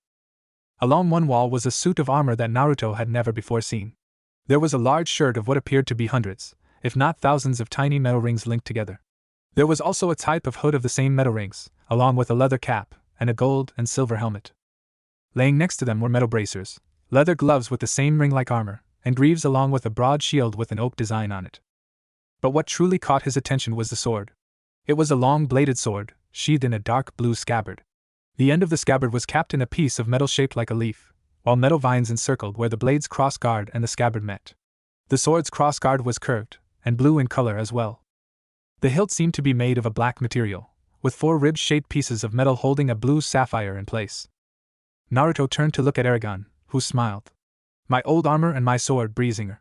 As he said the strange word, the fire of the forge seemed to increase, and a glow encircled the sword. Naruto felt a presence of power that quickly faded. Aragon went to his armor. "I've been all over this land and no one has ever used armor like my people.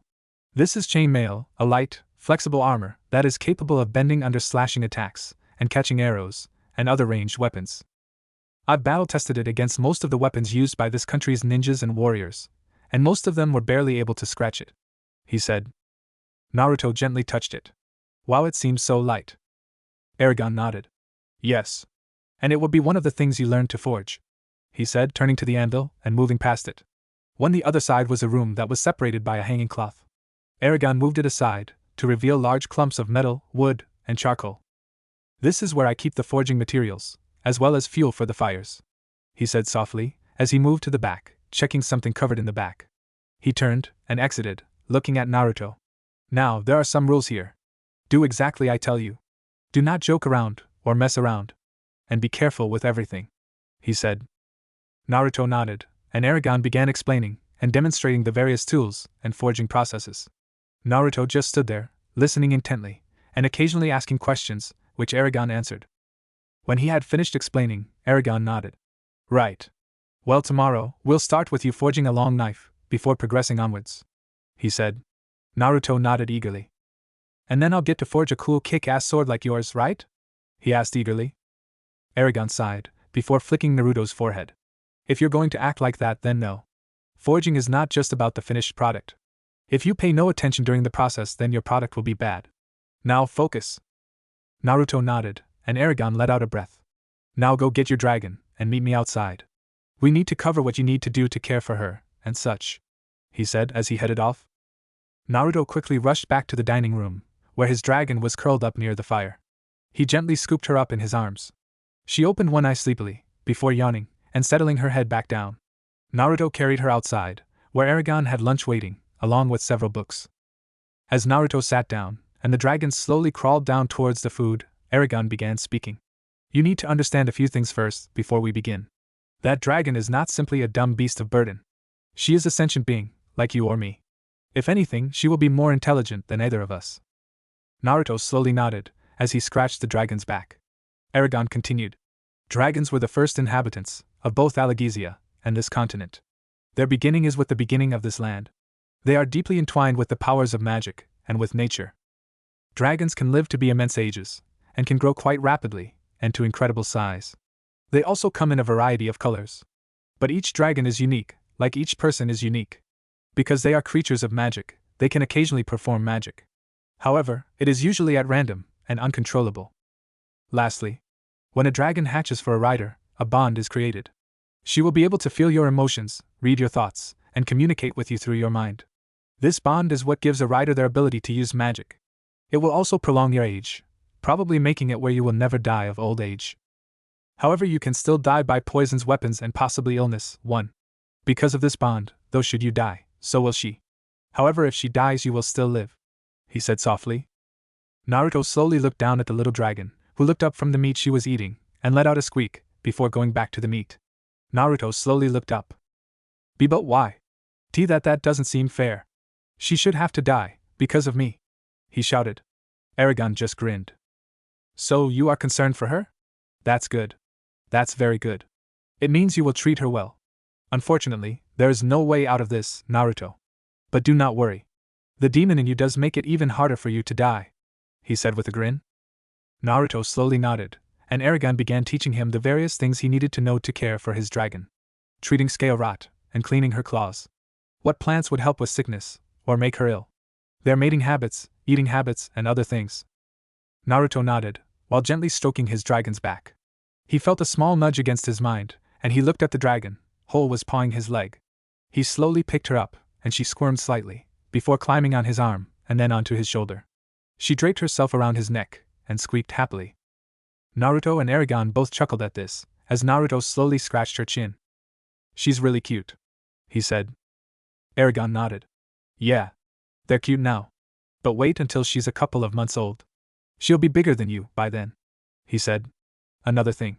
You need to help teach her how to understand what you're speaking. I know right now, you can feel a connection to her. What you need to do is open yourself to it. That is one way you'll be able to communicate with her. Naruto slowly nodded, as he looked at his dragon. She looked at him, and he felt a probing at his mind. Slowly, he opened himself to it, and felt almost like his soul would leave his body. The dragon shifted, looking around curiously, as Naruto reached out to her mind. Hi. The dragon turned to him, and tilted her head. Naruto chuckled nervously, while rubbing the back of his head. My name's Naruto, and I guess you're my dragon? He asked. The dragon nuzzled her head under his chin, and Naruto smiled. Aragon nodded. Good, I can sense you've made connection. Now, for the next few hours, Aragon stopped, as he started wheezing, and then coughing violently, doubling over. Naruto, in alarm, got up and moved to help him. Sensei, you okay? He asked worriedly. Aragon breathed heavily, as the coughing fit went away. And mostly I am okay, he said, as he slowly stood up. Now, as I was saying, I want you to talk with her, tell her things, show her some of your memories. Not the harsh ones, but the ones that will help her learn, he said. Naruto slowly nodded. Are you sure you're okay? That coughing was pretty bad. Aragon just waved him off. I'm fine, he said as he walked off. Naruto just smiled, as he walked off. So, let me tell you about the wonders of ramen, he said. The dragon looked at him, her head tilted. For the next few hours, Naruto talked about anything that came to mind. His friends, his life in Konoha, though he stuck to the good memories there. He also talked about basic things, like trees, food, animals, and all that stuff. Through it all, his dragon just sat there, listening. And Naruto smiled. He smiled, because he had never had anyone just really sit and listen. Well, one person had. I really don't get her, you know? I mean, she's always so quiet, and she's always red, and fainting. I think she gets sick easily, or something, you know? But it's like, she's always trying to help me and she actually shares the same Nindo as me, you know? It's cool. And she's really strong too, even if she doesn't know it. Like the time she saved me from those bug users or when she beat that guy who used magnetic stuff. She's really strong, Naruto said, while gently scratching his dragon's head. The dragon was making a soft humming sound, almost like a purr. Naruto just smiled, as he leaned back against the tree they were sitting under. Yeah, Hinata Hyuga, she's weird but she's really sweet. Konoha, Training Ground 8. Kiba lay on the ground, panting heavily, and holding his slightly bleeding arm. He looked up at his sparring partner. Geez, don't you think you could take it easy? We're teammates. His partner looked at him with cold, lavender eyes. This is the shinobi world. Deal with it, Hinata said, as she turned, sheathing the kunai she had used. Nearby, Kurenai watched Hinata with worry. She had seen the change in Hinata, and it hurt her deeply that Hinata had, in other words, become the ideal Hyuga. When she had returned after a small leave of absence, she had shed both her coat and everything that had made her who she was. She had become quite cold and confident in herself. Her jukin was flawless, her abilities as a shinobi greatly increased. But Kurenai would gladly trade all that back if it meant she could have the Hinata she knew and had treated like a daughter when she wasn't her sensei. Hinata moved away from Kiba, while Shino moved to help him. Kurenai headed to Hinata. That was impressive. But you should remember that Kiba is a teammate. You don't need to fight him like he's an enemy, she said. Hinata looked at Kurenai, the cold look in her eyes causing Kurenai to hesitate. Forgive me, Kurenai-sensei, but are we not shinobi? Do we not put our lives in harm's way every time we accept a mission? If we restrict our spars to not hurting each other, how will that help us out in the field? She asked. Kurenai just sighed, as she shook her head. Hinata, this isn't about being a good shinobi. This is about you hurting over Naruto's death, and you taking out your pain on others, and dash. I would advise you not to finish your thought, Kurenai-sensei. What happened here is not me letting my pain out on others. It's about me being a real shinobi, and a real Hyuga. There's no time for silly crushes, or being a weak, shy, stuttering thing. What matters is being strong enough to protect your teammates, protect the client, or complete the mission. Now if you'll excuse me, I have my own training to do. Hinata turned, walking away from a stunned and hurt Kurenai. The scarlet eyes Jounin lowered her head, as she shook slightly. Naruto, if only you had known how much you meant to that girl, she thought, as Hinata picked up the wrapped package she always carried with her, and then disappeared into the trees. The Genjutsu mistress of Konoha sighed, as she turned to Kiba and Shino. Meanwhile, a depressed Jiraiya was sitting in a bar, a half-empty bottle of sake in front of him, and a few empty ones scattered on the bar in front of him. He slowly looked up through drunken eyes.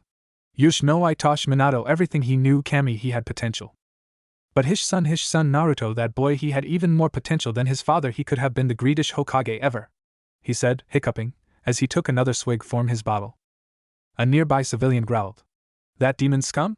Heh. I don't care if his parents had been Rakuta Sennin. He's still just a demon who should have been killed when he was born. Exactly 10 seconds later, the broken body of the man was forcefully sent through the wall of the bar, and into the streets. Jiraiya, having used Rasengan on the civilian, sat down and started drinking again. Exactly 1 minute later, 5 ANBU had surrounded him. Jiraiya-sama, I'm afraid you have to go with us into custody for attacking and killing a civilian, the lead ANBU, wearing a tiger mask, said. Jiraiya slowly stood up. Let me tell Yush guys something. That guy called Naruto a demonch me do nothing wrong, he said before falling unconscious from his alcohol intake. The ANBU sighed as they carried him away. Meanwhile, Tsunade was sitting in her office, just staring into space. She slowly looked down at her desk, completely clean of any paperwork. When did I do it? She thought, not remembering how she had automatically filled it all out when it came. She slowly turned towards the window, looking out over the village. Why am I even still here? She whispered, as she leaned her forehead against the window, and a single tear fell down from her eye, and onto the floor. The canyon. Naruto growled, as he felt the water slip through his fingers, as he tried to climb the canyon wall, using chakra. He yelled out in anger, as he turned, to see Aragon sitting nearby, reading a book. Why am I doing this? Aragon didn't even look up. This training will help you unlock part of being a dragon rider. Just keep going. I won't be able to teach you magic until you've filled that basin with water, he said, as he continued to read. Naruto just growled, as he climbed back down, and got some more water, before trying to climb back up. He managed to get up this time, but when he found the basin, he groaned. It was at least 4 feet deep, and 7 feet in diameter. He dropped his water in, which made a small pitiful damp spot on the basin bottom. I am going to be doing this forever, he said, growling, as he went back down. He continued doing that for over an hour, getting only a few handfuls, which made a tiny little puddle on the bottom of the basin. By the time he got down the canyon, he was exhausted. Aragon put his book away. Enough. That's enough. I want you to finish with another workout, and then take a bath. After that, you'll dismiss your clones, and process the information they've received, he said. Then we'll see how useful this clone jutsu of yours is. Naruto wearily nodded before he set to work. He groaned, as his muscles ached, and he took in deep breaths. Aragon just nodded, while his dragon tilted its head, watching him curiously. A few hours later, Naruto almost fell into his bath, groaning out as his muscles were soothed by the water. His dragon made a strange squeaking noise that almost sounded like laughter. Oh, you think this is funny? Me feeling like shit that got run over by a wagon, Naruto said. The dragon stopped, feeling Naruto's frustration and anger, and lowered her head. Naruto sighed, as he moved over to where she was sitting on the side of the tub, and gently stroked her. "I'm sorry. I'm just tired and hurting," he said softly, tickling her chin. She perked up, and affectionately nipped his finger, getting a grin from him. "Ugh. How pathetic," came Kyuubi's voice. The dragon perked up, suddenly, and let out a small growl. Naruto's eyes widened. "Hey, I think she can hear you," he said. Kyuubi mumbled. "Of course she can. That connection between you and her also seems to have connected to me as well. And it's nauseating, seeing you pet her like she were a cat, or something." The dragon growled, and Naruto sensed displeasure coming through their connection, towards Kyuubi. He chuckled. "Looks like we have something in common," he told her. Kyuubi just growled in disgust, as the fox demon laid its head down. "Laugh now. But soon, I'll be in control of your body, and we'll see what your dragon thinks then." Naruto sighed, as he leaned back, and enjoyed the bath. When he was done, he got dressed, and entered the library, where Aragon and the clones waited. With a nod, Naruto dismissed them, only to fall to his knees, at the mass of info that assaulted his mind. Aragon moved next to him, as Naruto groaned out in pain. After a few minutes, he slowly stood up. "I am okay. Just a rush of information," he said. Aragon nodded before stepping back. "All right then. Tell me what you have learned." So, Naruto sorted through the information, and told Aragon about different words he had gained in the ancient language. Words like Brinsger, which was fire, and Aderna, which was water. Aragon nodded. "Good. You're catching on quickly. I want you to keep doing this, till you can read and write the ancient language with ease." Naruto just nodded wearily, and Aragon smiled. "Rest. You've earned it." Naruto smiled, and walked off to his room, his dragon around his neck. Once he got in, he set the dragon down, before collapsing on his bed. And that was only day 1. Before falling unconscious. 4 months later. Naruto sighed, as he felt the water slips through his hands again.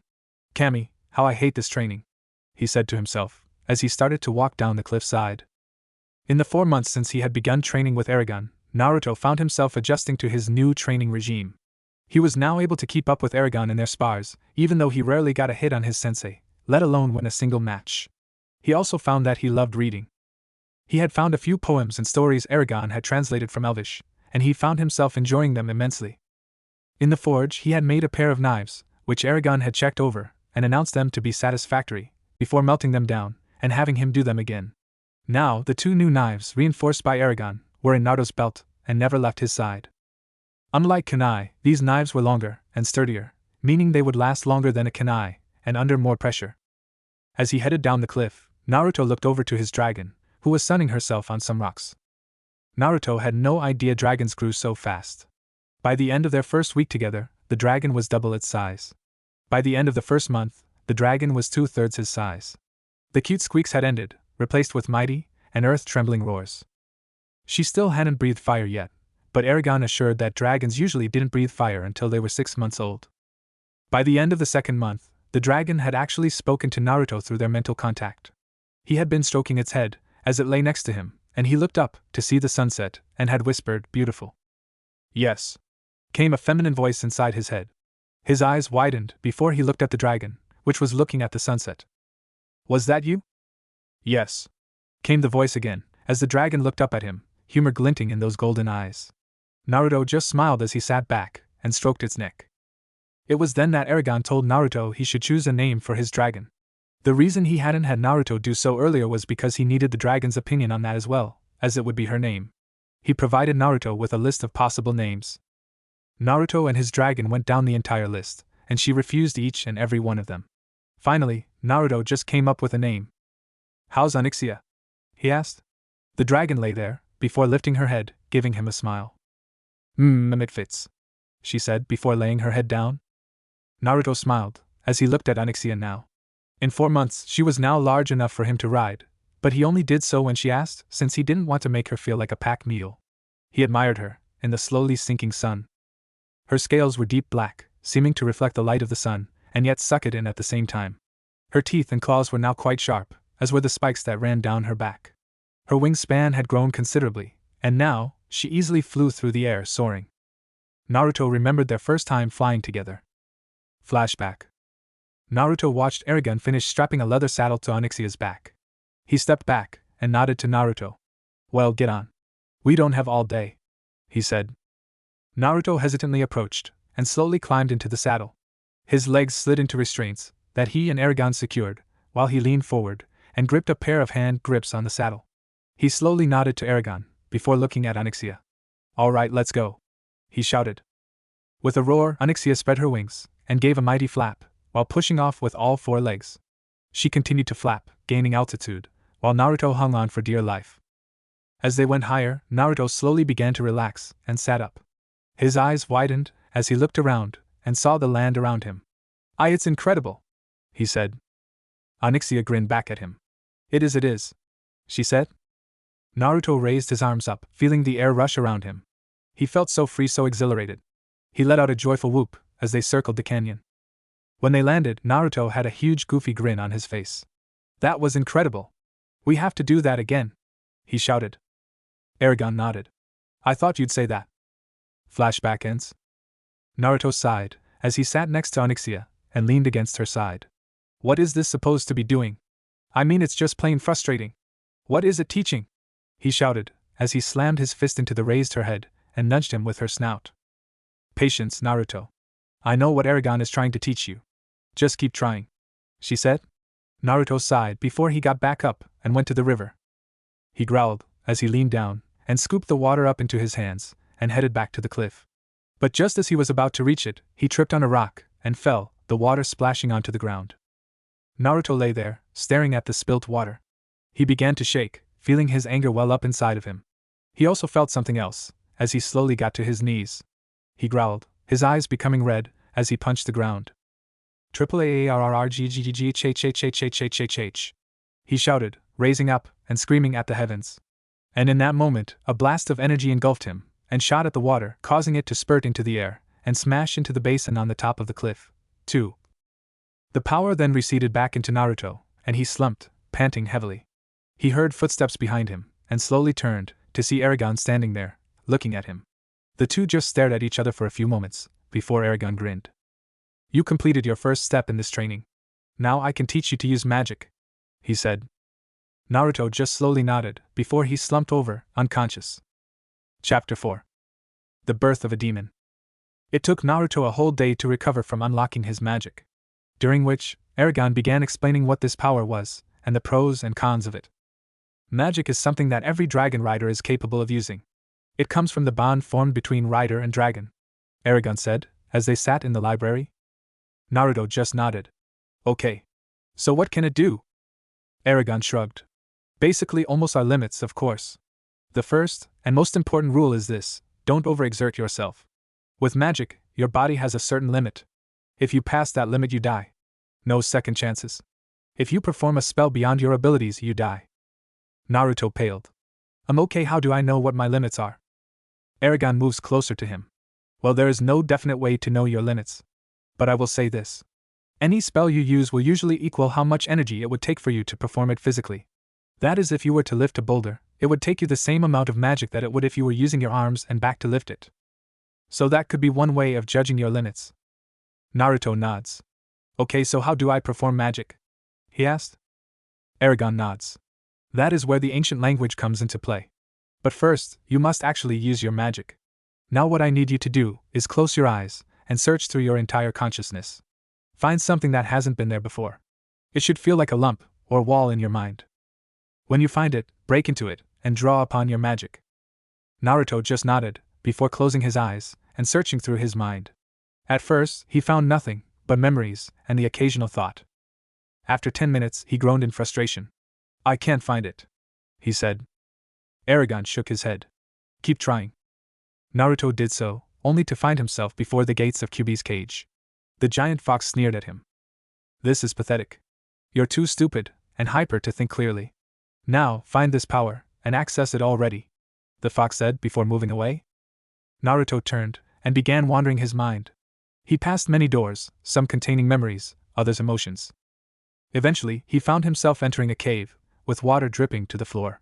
He looked around, confused, as he continued down, until he came to a wall that seemed to be made of both glass, ice, and stone. Behind it, he could sense the power that had torn through his body recently. He reached out and tried to find a way through the wall. There wasn't an opening, and it didn't budge. He growled in frustration, pounding his fist against it. Finally, he backed up and created a Rasengan in one hand, before smashing it against the wall. It blew open, and he was blown back by a massive rush of power. In the physical world, Naruto's eyes snapped open, and he gasped, feeling the power flow through him. "I think I found it," he said. Aragon nodded, as he handed Naruto a pebble. "Raise this in the air. The spell is Stenraisa."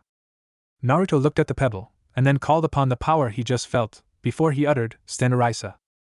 The pebble wobbled into the air, and hung over his palm for a few moments, before dropping back into his hand. Naruto was panting slightly, noticing that his palm had been glowing as he did it.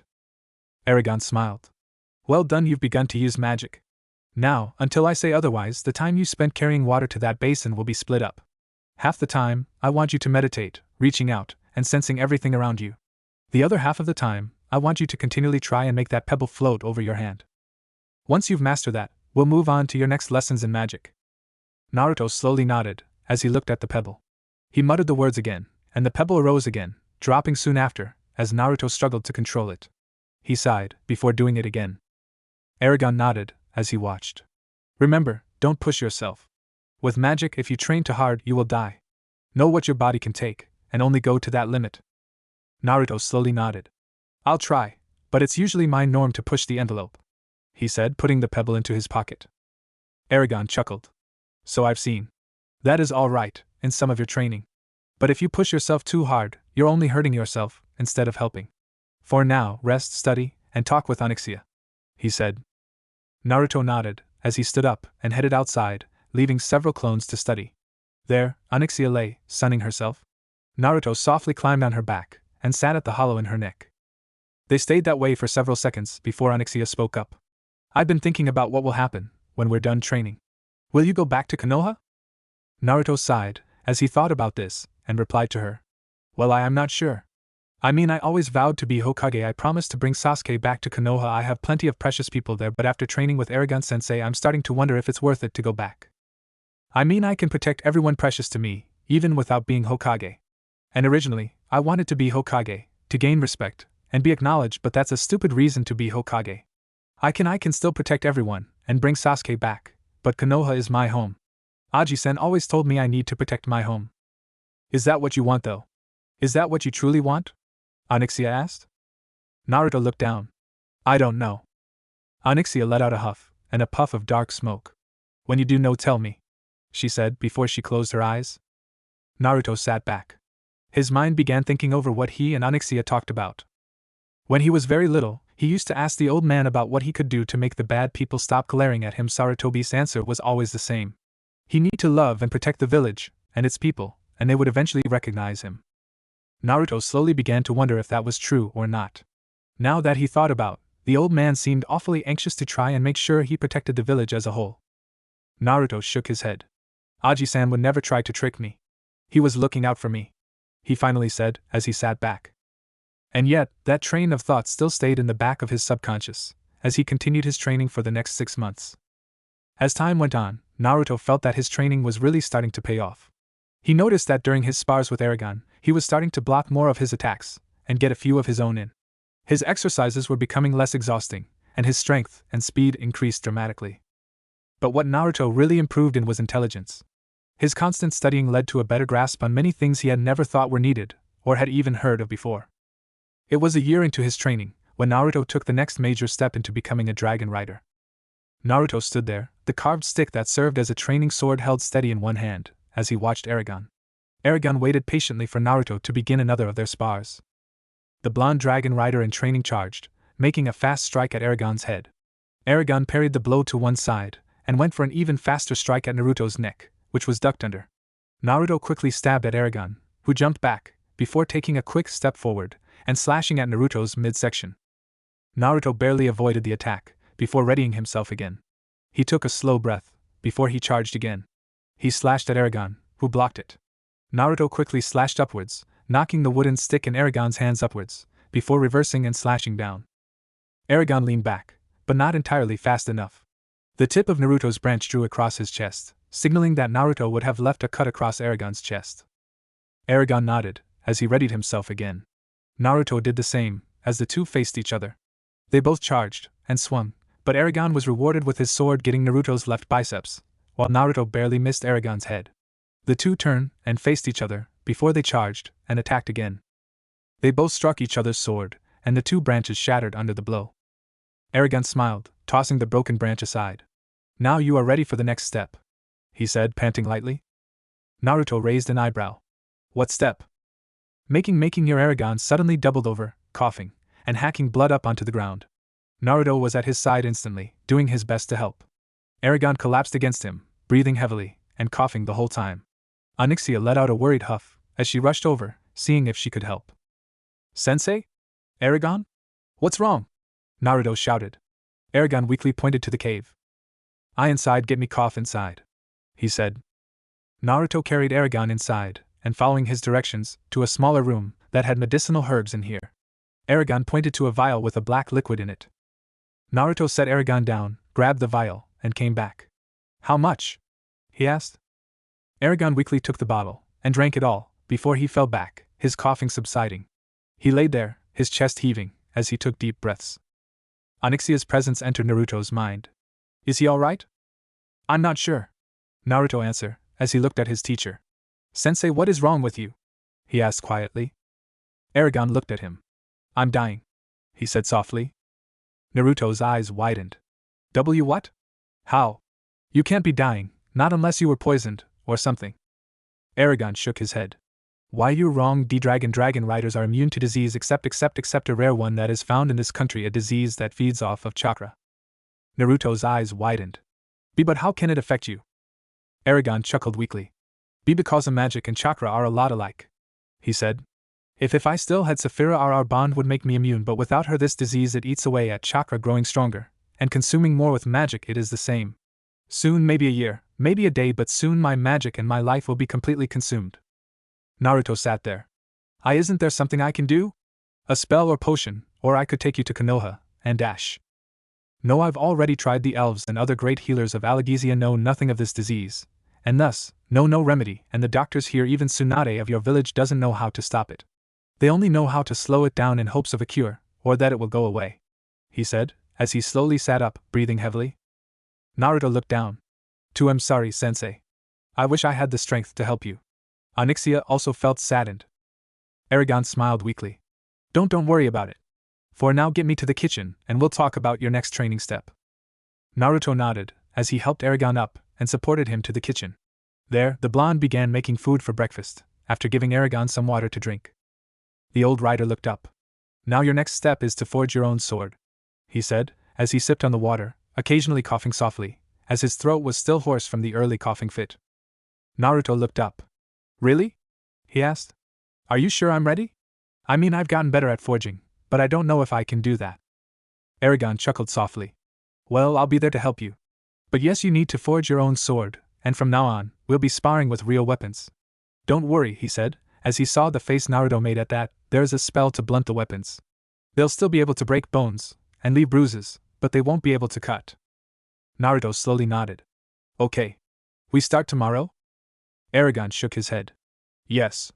This must be done, and soon. This is something I must help you with," he said. Naruto just nodded slowly, as he placed a bowl of stew in front of Aragon, and sent another down for himself. Aragon immediately dug into his food. "Okay, now, I'll be there to help guide you through the process, and step in when necessary. But you must make the blade, so you'll be able to make a sword that fits your style. I'll help you achieve that," he said. "First, your sword style seems to mostly involve fast slashing and hacking attacks, but you throw in a few thrusts to change things, and catch your opponents off guard. At the same time, you also sometimes throw in your taijutsu. I also notice you tend to favor longer swords, being able to attack your foes with a bit more distance, and keeping them from getting close enough to attack you." Naruto nods. "Yeah. The way I figure it, if I can move fast enough, while keeping them from attacking me with a longer weapon, I'll have an advantage." Aragon grins. "And you do. Unless the enemy is faster than you. Then, they can get past your swings, and gut you. But still, I like your thinking." They finished up, and Aragon slowly stood up. "I must rest, and regain my strength. Continue with your other training methods. Tomorrow, after you're done with your physical training, we will begin." And Aragon kept his word. As soon as Naruto had finished training, and they had finished breakfast, Aragon led Naruto to the forge room. Naruto began reaching for one of the heavy leather aprons, but Aragon stopped him. No. Use your clones to carry out the equipment, fuel, and raw materials. For a rider's blade we must have the flames of a dragon, during the forging process, he said. Naruto just looked at him, before creating over 100 clones, which began gathering everything, and taking it outside. There, Aragon had Naruto set everything up, while he asked Onyxia to move some of the larger boulders and other rocks to create a fire pit, and a smelter for the metal ore. Once that was done, he laid coal on it, as Naruto set up the anvil and water trough. Aragon nodded.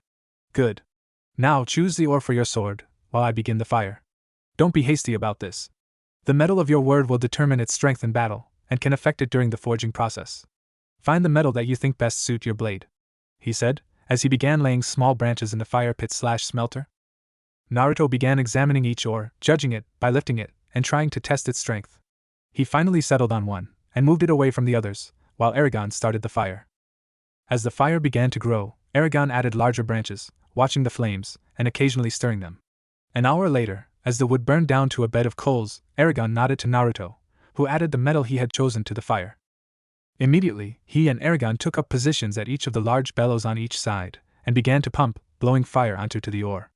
After half an hour, Aragon stopped to shovel some coal on. For a few hours they continued this work, though Aragon had to stop several times, as he was still weak from the attack he suffered the previous day. Eventually, Aragon stopped them, as the metal had melted into a liquid pool, which had gathered in a trough at the bottom of the smelting pit. He and Naruto began shoveling the coals out, dropping them into the water barrel, and exposing the metal. Aragon looked up at the sky. We shall wait for it to cool, and for darkness to come. That way, we can better judge the metal, as we work. Naruto looked at him. Where did you learn all this? Is it part of being a dragon rider? He asked, as they sat down, and drank and ate. Aragon smirked. Yes, I learned the art of smithing from one of the greatest blacksmiths there was in Alagasia. Runan was an elf lady, who was a master smith, and forged many, if not all of the rider's swords. She helped me forge my own sword Brissinger. After the war I traveled back to the woods of Dueldenvarden, back to their city of Elesmera, and I studied with her for many months, if not years. She taught me everything that I am teaching you. Onyxia came over. Would it not have been easier for me to have simply melted it with my flames? She asked. About 5 months ago, Onyxia finally breathed fire, when she was laughing at Naruto, who had been overeager during a spar, and ended up with his face in the river, and his butt in the air. After that, she began breathing fire whenever she could, amazed that she was doing this, and proud that she now was a full dragon. Naruto relayed the question, and Aragon smiled. I remember asking Runan that same question. She told me what I will tell you. If we did that, we may not have been able to judge when the metal was right, and it could have been too soft to use at all. As I told Naruto, we will need your flames. Just not yet. Onyxia slowly nodded, as she opened her wings. Then I shall go hunt. Let me know when you need me, she said as she flew off. Naruto just nodded, as he sat back and talked with his sensei. As the sun began to set, the canyon wall hid it from view, throwing the canyon into early darkness. As it did, Aragon nodded to Onyxia, who had returned from her hunt about an hour earlier. The black dragon pried the solidified mass of metal and set it on the ground. Aragon nodded. Good. Now, we need to break it into smaller pieces. Onyxia, if you please. The dragon nodded, as it began stomping on the metal, breaking it into fist-sized pieces. When she was done, Aragon sorted through them, and separated them into 2 groups. The softer bits will be used in the center of the blade, allowing the sword to flex under impacts, and prevent it from breaking. The harder parts will be the cutting edge, which must remain rigid. Naruto nodded, as Aragon laid the bits onto the forge. The former dragon rider nodded to Onyxia. Now we need your flames. The dragon grinned, and let forth a tiny stream of fire onto the bits of metal. Eventually, they all became cherry red in color, and Aragon quickly told Onyxia to stop. Naruto moved forward, and with a sledgehammer, began pounding the pieces into quarter-inch thick plates. After he finished pounding one, he would put it into the water trough. When all were done, Aragon instructed him to pull them out, and use a sandstone to scour the black scales that had formed from the rapid cooling. When that was done, the pieces were sorted again. Aragon closed his eyes. We have a problem. There is more soft metal than hard here. We won't have enough for a long enough sword, with 2 cutting edges. Naruto nodded. Then let's make it with 1, he said. Aragon looked at him, before nodding. All right. We'll work on the cutting edge first, and then the main part. The metal was reheated, and forged together into a bar, which was continually worked over and over, being reheated, folded, and hammered. All the while, Aragon taught Naruto the spells to reinforce the metal and the sword. Aragon sung them at first, as Naruto memorized them, and got them right. Then Naruto took over, as the cutting edge of the sword was crafted. The next day, while his clones studied, he and Aragon again worked on the sword, finishing the first stage of the cutting edge, and beginning the main body of the sword. The softer bits were also reheated, folded, and hammered. The process was slow, allowing Naruto to take his time, and ensure that his mistakes were few and rare. Aragon carefully directed him, helping him when need be. By the end of the week, the 2 sections were done, and Aragon directed Naruto on putting them together. The cutting edge was folded into a V, and the body of the blade was laid inside the V section. The whole thing was reheated, and Naruto hammered the pieces together, helping the blade take its shape. Eventually, Aragon stopped Naruto, and directed him to fine-tune the shape of the sword with a series of smaller strikes along key areas, to help finish the shape of the sword. Onyxia helped with small bursts of flame over each area. When that was done, Aragon took the currently finished product, and began to file away at the imperfect edges of the sword, giving it a clean edge. Naruto looked at him questioningly, and Aragon smiled. "You're wondering why I don't let you do this, yes? It's because you aren't skilled enough for the delicate work yet. You are quite good with the hammer and tongs, but the file and drawn knife are still beyond your reach. Do not fret, you will learn these tools one day," he said. "In the meantime, ready the covering." Naruto nodded, as he mixed together the concoction that would help control how much heat certain parts of the blade received during the next heating. When Aragon was done, the cutting edge of the blade received a coat, with more being added along the center and other side of the blade. Then the whole thing was left to dry, before Aragon told Naruto to gently draw it through the fire towards him. Naruto did this, and flipped the sword over, doing it along the other side. This was repeated, until the areas of the sword received the proper heating. Then the blade was cooled, and heated again, before being doused again. After that, the blade was polished, before Aragon nodded, as he took it. "This is a fine blade. Of course, it is nowhere near the abilities of Renan. But you will find very few if any swords that will match this in strength, or cutting power," he said, examining it, before looking at the sky. "Go, and rest. This has been a tiring experience for you. Tomorrow, you shall have your sword." Naruto slowly nodded, as he stumbled inside. In his mind, he heard Onyxia chuckle. "You really are tired, Naruto. If anything, you would have gladly slept on broken rocks. But all this excitement and exhaustion over a piece of steel. If you just used me, you wouldn't need to go through all this," Kyubi said, growling angrily. Naruto just sighed. "Furball, for once in your life, please shut up," he shouted before dropping on his bed, and almost instantly passing out, never hearing Onyxia's roaring laughter, or the howls of rage from the Kyubi. The next morning, 27th day of forging. Naruto yawned, as he sleepily stumbled into the dining room. He stopped, when he saw Aragon there. The older dragon rider smiled, as he held up a long wrap-shaped. "This is yours," he said. Naruto looked at it, before gently taking the object. His hands began to shake, as he unwrapped it. As the final wrapping fell away, he gasped. In his hands was the sword, in a scabbard made from polished and hardened wood. The hilt, being a full foot long, was also jet black, with silver trimming along the edges. The center of the hilt bulged out, before it slimmed down, and then flared out at the pommel, and the circular silver hilt guard. The hilt was wrapped in black leather, to better aid in gripping. The scabbard was jet black, with a silver cap at the end, and a silver ring around the top, where it met the hilt guard. The scabbard was wide, about 3 inches, and was 3.5 feet long. The end of the scabbard tapered down from the top, and came to a point with the bottom. Naruto gently grasped the hilt, before drawing the sword from its sheath. The blade, like the scabbard and hilt, was black. It looked like black onyx, reflecting the light like a crystal. The blade of the sword was narrower than the scabbard, being about 1.5 inches long from the cutting edge to the back. The blade curved gently back. Towards the point of the blade, about 7 inches below it, the back of the blade flared out, before running straight towards the point. The cutting edge tapered down to meet the bottom, creating the point. Naruto examined the blade, grinning softly. "It's incredible," he whispered. Aragon smiled. "Yes, it is. And you need to name it," he said softly. Naruto thought for a few minutes before smiling. "Vinder. Because like me you will feel the rush of wind over you," he said softly. Aragon smiled. "A good name. A good name. Now come, let us test your sword." Naruto grinned in anticipation. "Yes, sensei," he said. In Oto. Sasuke entered Orochimaru's throne room, and stood in front of him. "You called me?" he asked simply. The snake Sannin grinned, even as he felt the pain shooting through him.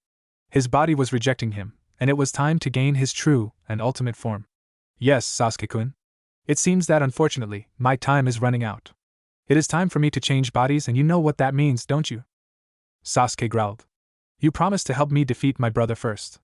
Then I would give you my body, he said angrily. Orochimaru chuckled. Oh, I know, Sasuke. But it seems I can't hold up my end of the bargain. Sasuke growled before smirking. Gee, that's too bad, he said, as a lightning-covered fist ripped through the back of the throne and Orochimaru's chest. The Sasuke in front of him disappeared in a poof of smoke, as the real Sasuke stood behind the throne, his left arm now covered in blood and bits of flesh. It seems I can't either, he whispered to the shocked Sannin. B but H how? W-Y. Orochimaru choked out. Sasuke just chuckled darkly. All the times I saw that dobe use shadow clones, when I had my Sharingan activated I picked it up, and kept it as an ace in the hole. As for why again, the dobe he was my greatest rival and the greatest test of my power. I had planned to fight him, before I took on Itachi. But because of you he's gone. You took something from me, so now I'm doing the same to you, he said, as he ripped out his hand, and drove another Chidori through the snake Sannin's head, causing it to explode. Kabuto rushed in, to see Orochimaru's headless corpse slumped in the throne, with blood seeping from both the neck and chest wound. Sasuke was walking towards him, covered in blood, flesh, and brain matter. He passed Kabuto, before stopping. Do you wish to avenge your master? He asked softly. Kabuto just stood there, and Sasuke sighed. That's what I thought, he said, as he left for his room. It's time I move on. Orochimaru had nothing left to teach me, so now I start the hunt again. Aragon's cave, 1 year later. Naruto slowly stirred the soup that was simmering in a cauldron over the fireplace in the kitchen. His eyes were glazed slightly, as he thought about the last year of his life.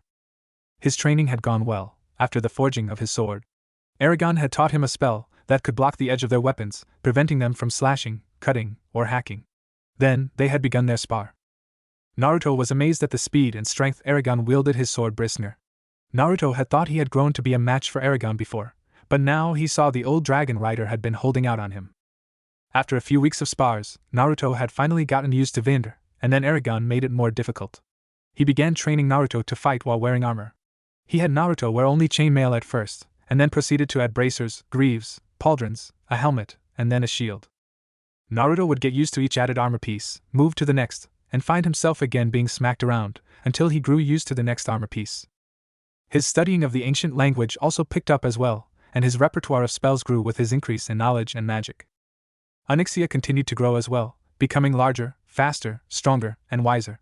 The two were like brother and sister, always joking and scolding each other.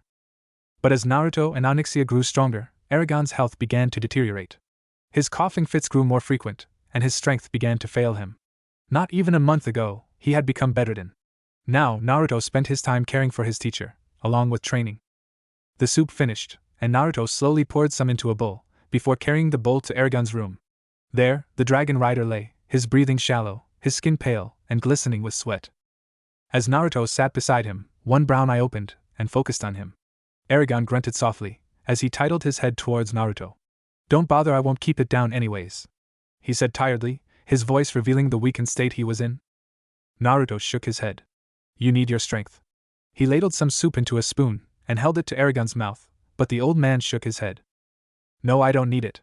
Naruto, I'm not going to last a day. This is my end, he said. Naruto shook his head. You're going to last a while still, sensei. Just eat. Aragon closed his eyes.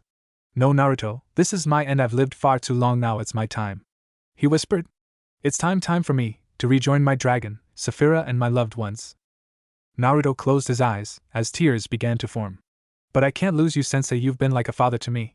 Please, I need you. Aragon chuckled softly. And you have been an excellent student and son. But I can't be around forever. I must make way for the new. Naruto, I've seen the conflict in you. You're a good person, and I know that you'll be the one to help bring peace to the world. I trust you, he whispered. Naruto just sat by his side, talking softly to him, even as Aragon's eyes closed, even as his limbs fell limp, and even when his breathing stopped. Naruto sat there for an hour, staring at the body of his sensei for the past 2 years. He closed his eyes, as the silent tears fell. That night, he and Onyxia dug a grave on the top of the cliff. Naruto and some clones reverently placed Aragon's body in it, the old rider's blade laid on top of his chest. Naruto used magic to fill in the grave, and create a tombstone that read, Here lies Aragon Shade's lair. Sensei, father? He will be forever missed.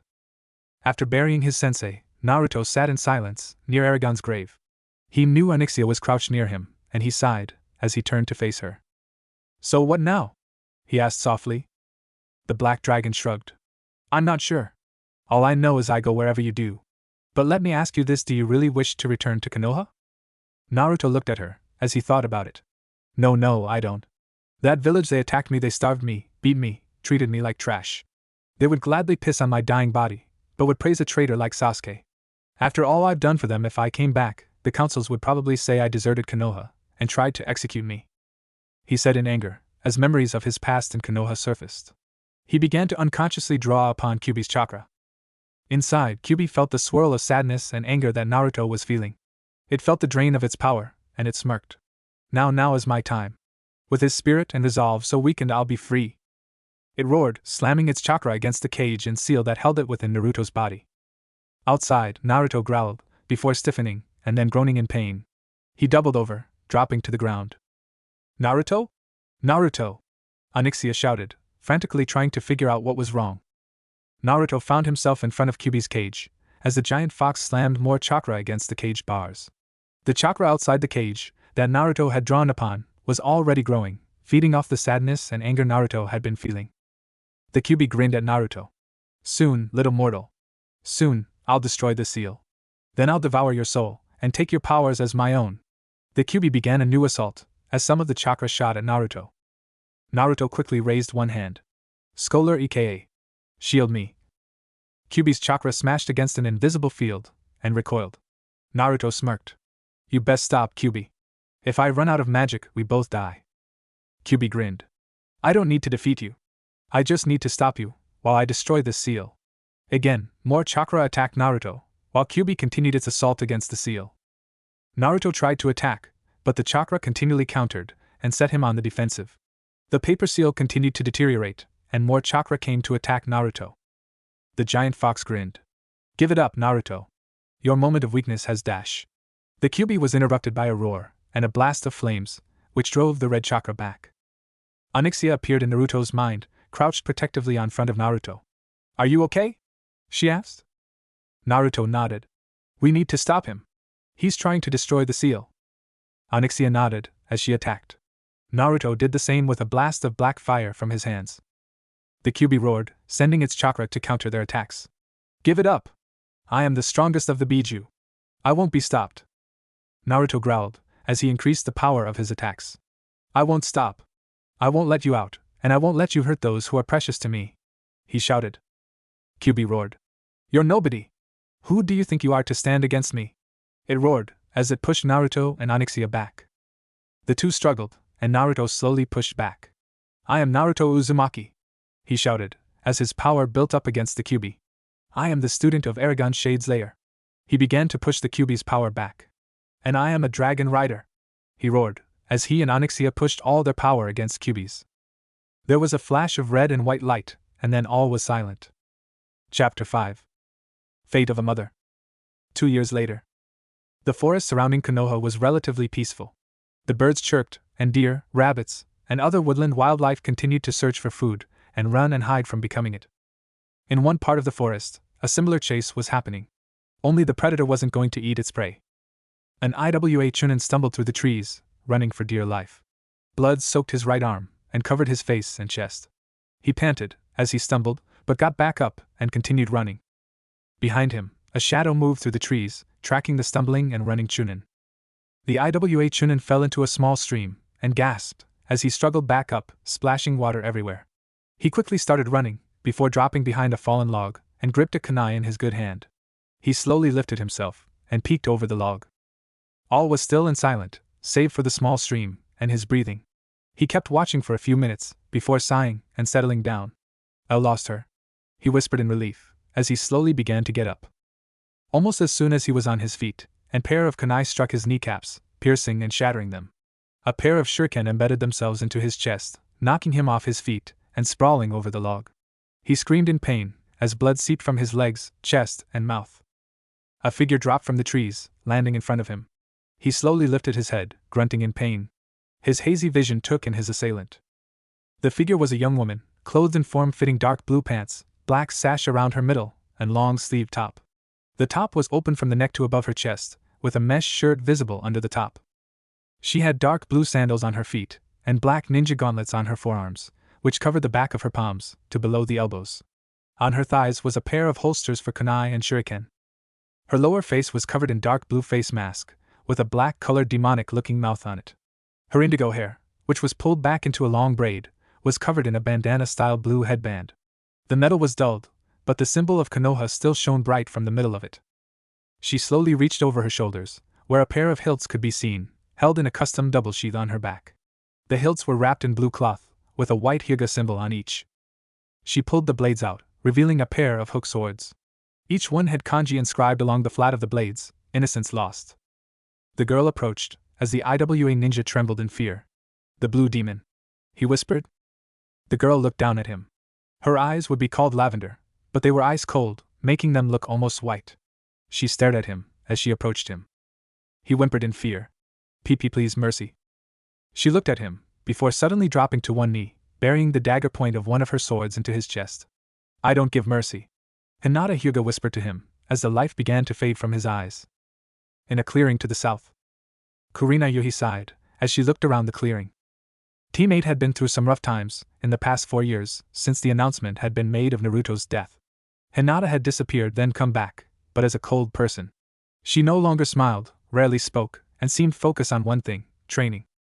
She had been really hurt by this change, as Hinata had been like a little sister or daughter to her. Kiba and Shino found it strange, and a little bit difficult to work with Hinata, as she now seemed to assert herself during missions, and mostly focused on defeating their enemies, instead of supporting and helping them.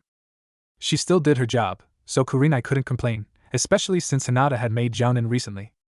But as she looked around at the 3 dead bodies of the IWA shinobi they ran into, she could only sigh, and wish again that Naruto had stayed in the village. Soon, Hinata returned, not caring about the blood on her clothing. The face mask she wore had been pulled down, as she drank some water from a canteen. "I got the 4th one. Left him where I dropped him," she said nonchalantly, as she put the canteen away. Team 8 had been on a supply mission, to one of their border outposts. Things had been heating up between Konoha and IWA recently. IWA shinobi had been harassing border posts along their border, along with Tsunade's border, as well. Team 8, now renamed Team Kurenai, had been sent to resupply one of the major border posts, when they had been attacked by this team of IWA shinobi. Kiba and Shino were both standing to one side, talking quietly. "I'm telling you, man, at this rate, Hinata is going to get herself killed. We need to talk to her," Kiba said impatiently. Shino shook his head. "Kiba, we've been trying for almost 4 years. Hinata has shut herself off from everyone. Even Kurenai-sensei, and her sister, Hanabi. Those 2 were closest to her, and even they can't get her to talk." Kiba growled. "You know, if Naruto had just stayed in Konoha, this dash." A kunai struck the tree near his head, and he turned, to see Hinata looking at him. "Do not talk about Naruto-san like that. He left on an ordered training mission. If he hadn't, he would have been arrested for treason," she said, as he came over and yanked the kunai out of the tree. Kiba, now pale, just nodded. Hinata turned away. "Kurenai-san, we should move on. We need to reach the border post." Kurenai just nodded. "All right. Let's move, team," she said. Kiba and Sino nodded and headed off, after Hinata, who had taken point. Kurenai sighed again, as she followed. Konoha. Sakura sat in front of the memorial stone, sighing softly. On it, she stared at one name for a long time. Naruto Uzumaki Namikaze. The now Chunin Kunoichi looked behind her, to 3 logs. She slowly stood up, straightening her black shorts, white apron-like skirt, and red sleeveless top. Her short pink hair ruffled slightly in the breeze under her red-clothed headband. She approached the logs, and fondly touched the center one. It had been here that Team 7 had become a team. Here, where a fangirl, a brooding avenger, and a hyperactive Jinchuriki had become a team. She closed her eyes, letting the memories wash over her. "Naruto, I'm sorry, for so many things I just wish I could tell you," she thought, as she turned, and began to walk away. It seemed that Konoha, on the whole, was affected by the loss of Naruto. The whole village seemed darker, with less cheer. But the most affected were those closest to him. Rock Lee seemed to have lost some of his usual enthusiasm, as had his sensei. They both had proclaimed Naruto the most youthful person they had known now. Lee, a Chunin, wore a dull orange Chunin vest, and changed the cloth of his headband to orange, to pay tribute to him. Niji had been badly affected, both with the loss of the one who changed him for the better, and the change that his cousin took. He had been trying to become a better cousin towards her, training and talking with her. But Naruto's death had hardened Hinata's heart, and now, she was close to no one. The now Jounin found himself comforting Hanabi, and looking after Hayashi, who had taken to drinking each night. Kiba had taken to pranking, leading the disheartened Konoha Maru Corp in pranking the village. Always, they left behind a grinning blonde fox, as their mark. Shino had not changed much, though he did stiffen at the mention of Naruto. He also seemed to have opened a bit more to the others. Ino and Tenten both were saddened by the loss of Naruto, especially when the stories of what he had gone through reached them. The two Chunin Kunoichi felt especially sick, since the shop Tenten worked at had actually sold weapons at a discounted price. If they were used against the demon brat, Ino felt sick, because her mother had constantly ranted about Naruto, saying he should be arrested, or killed. Chuji had been devastated by the loss of his ramen-eating buddy, and had actually stayed away from Ichiraku for a while after that, as the memories of their times eating there were too painful. Shikamaru had been upset, as Naruto had been a good friend. Like Chuji, Naruto had been Shikamaru's counterpart. Naruto was loud, energetic, and not entirely bright. Shikamaru was quiet, lazy, and smart. The loss of his friend had quieted Shikamaru, and caused him to focus more on his training than before. Kakashi had been absolutely devastated at the loss of Naruto. He knew he had been a bad sensei when he abandoned Naruto for Sasuke in the Chunin finals. He had sworn after that to begin teaching Naruto anything he could. But the Suna/Oto invasion had caused their forces to be stretched, and so he would try to train Naruto whenever he had the time. Now, he realized he would never get to make things up to Naruto. Even worse, Naruto had been the son of his sensei, his father figure, when his dad had passed away. He felt stupid for not realizing it. Now, he spent more and more days just staring at the memorial stone. Iruka had also been deeply hurt by the loss of his younger brother. As soon as the academy year had ended, he had transferred to field duty, and then quickly honed his skills, before achieving the rank of Jounin. Ichiraku Ramen had actually shut down for a short while, after Naruto's death. When it finally opened, the place had been repainted orange and blue, in honor of Naruto. A memorial plaque had been placed in the entrance, and now, anyone who referred to Naruto as the demon brat, monster, or anything else was kicked out with extreme prejudice. Jiraiya had been convicted of murdering a civilian, but because of his strength, the civilian council had merely banished him from Konoha for a year. Even after the banishment was lifted, Jiraiya never returned to Konoha. He still sent messages in, but no one had seen the Toad Sage since. Tsunade had taken to heavy drinking again, even worse than before. There were times where she was unconscious for hours, having blacked out from her sake consumption. Shizen had tried to cheer her mentor up, but to no avail. Sakura stifled her tears as she turned and headed back towards town. She needed to get to the hospital for her shift. Ever since Naruto's death, the civilian council and the shinobi elders had been using Tsunade's grieving as a chance to gain more power, while she was distracted. Slowly, Tsunade's position was becoming little more than a figurehead. This had also led to some of the other villages, like Iwa and Kumo, becoming more aggressive. They sensed that Konoha was growing weak, and so, they began to harass Konoha's forces and borders. Oto had been silent for a while, as news spread of Orochimaru's death, at the hands of Sasuke Uchiha. This had caused Konoha to gain hope that Sasuke would return. But instead, he had disappeared, with only sporadic sightings all over the map. Now, Oto had begun to harass Konoha as well. It was rumored that a new leader had taken over, and was rebuilding Oto, for an attack against Konoha. Because of all these threats, Konoha's forces were tightening up. All medical ninjas were to be on time, and ready, in case a team came in with injured captives. As Sakura entered town, she stopped, as she heard a pair of Chunin discussing something. "It seems the demon dragon rider has struck again," one said. "Yeah, look at that. Got himself an SS rank in the bingo book," the other replied, holding the book. Sakura shivered at the mention of that name. About 2 years ago, a mysterious figure had emerged from nowhere.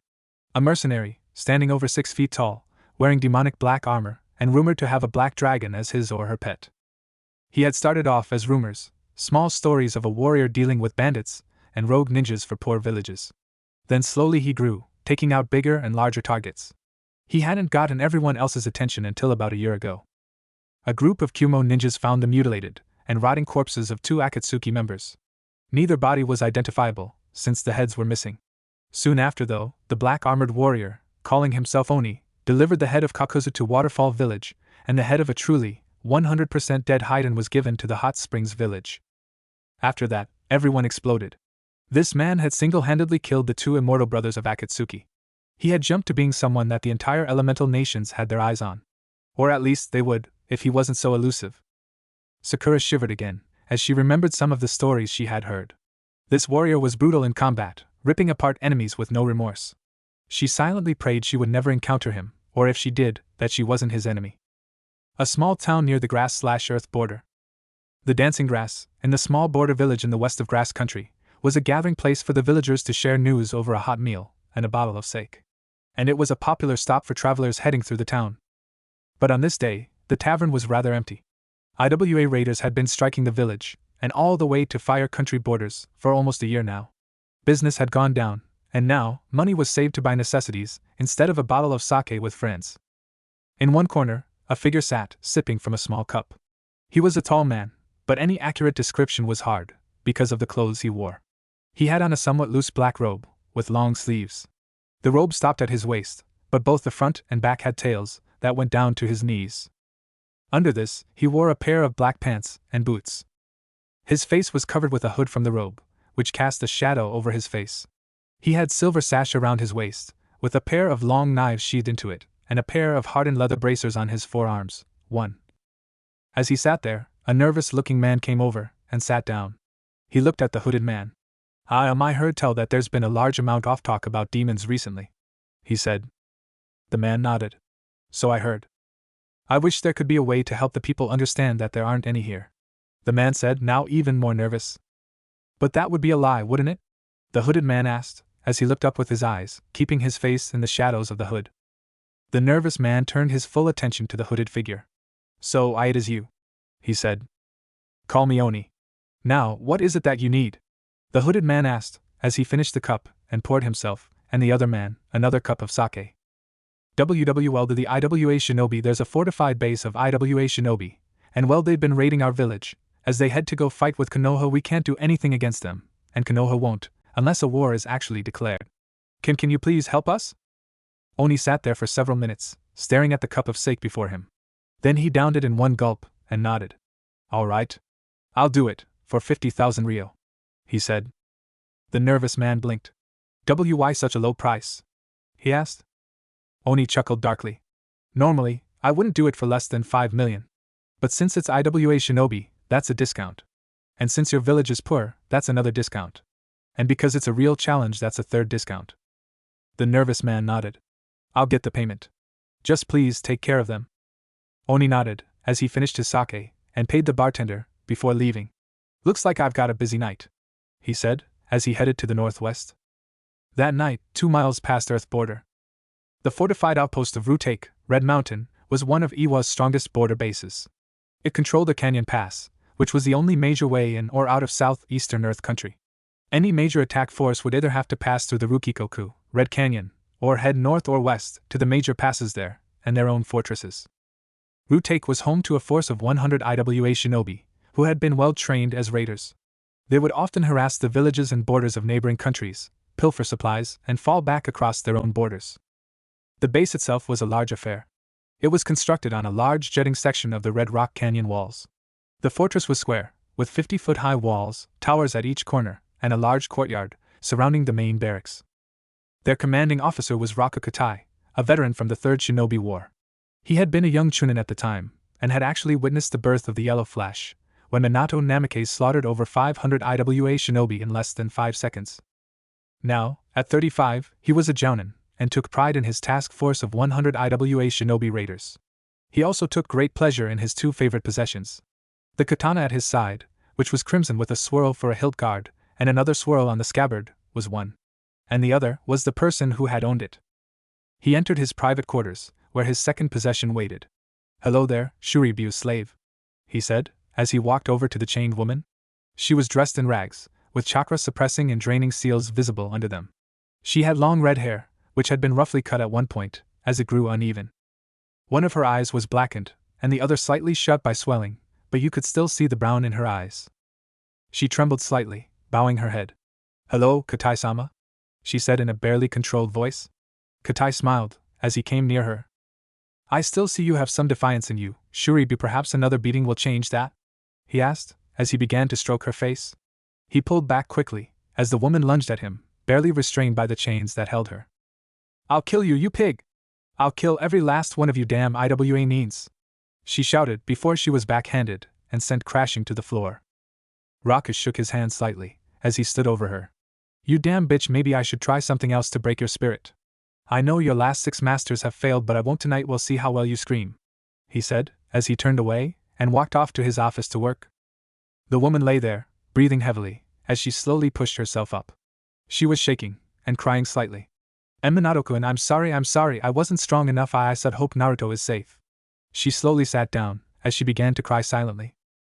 Outside the fort, the wall-top sentries shivered in the cold of the night as they patrolled the walls of the fortress.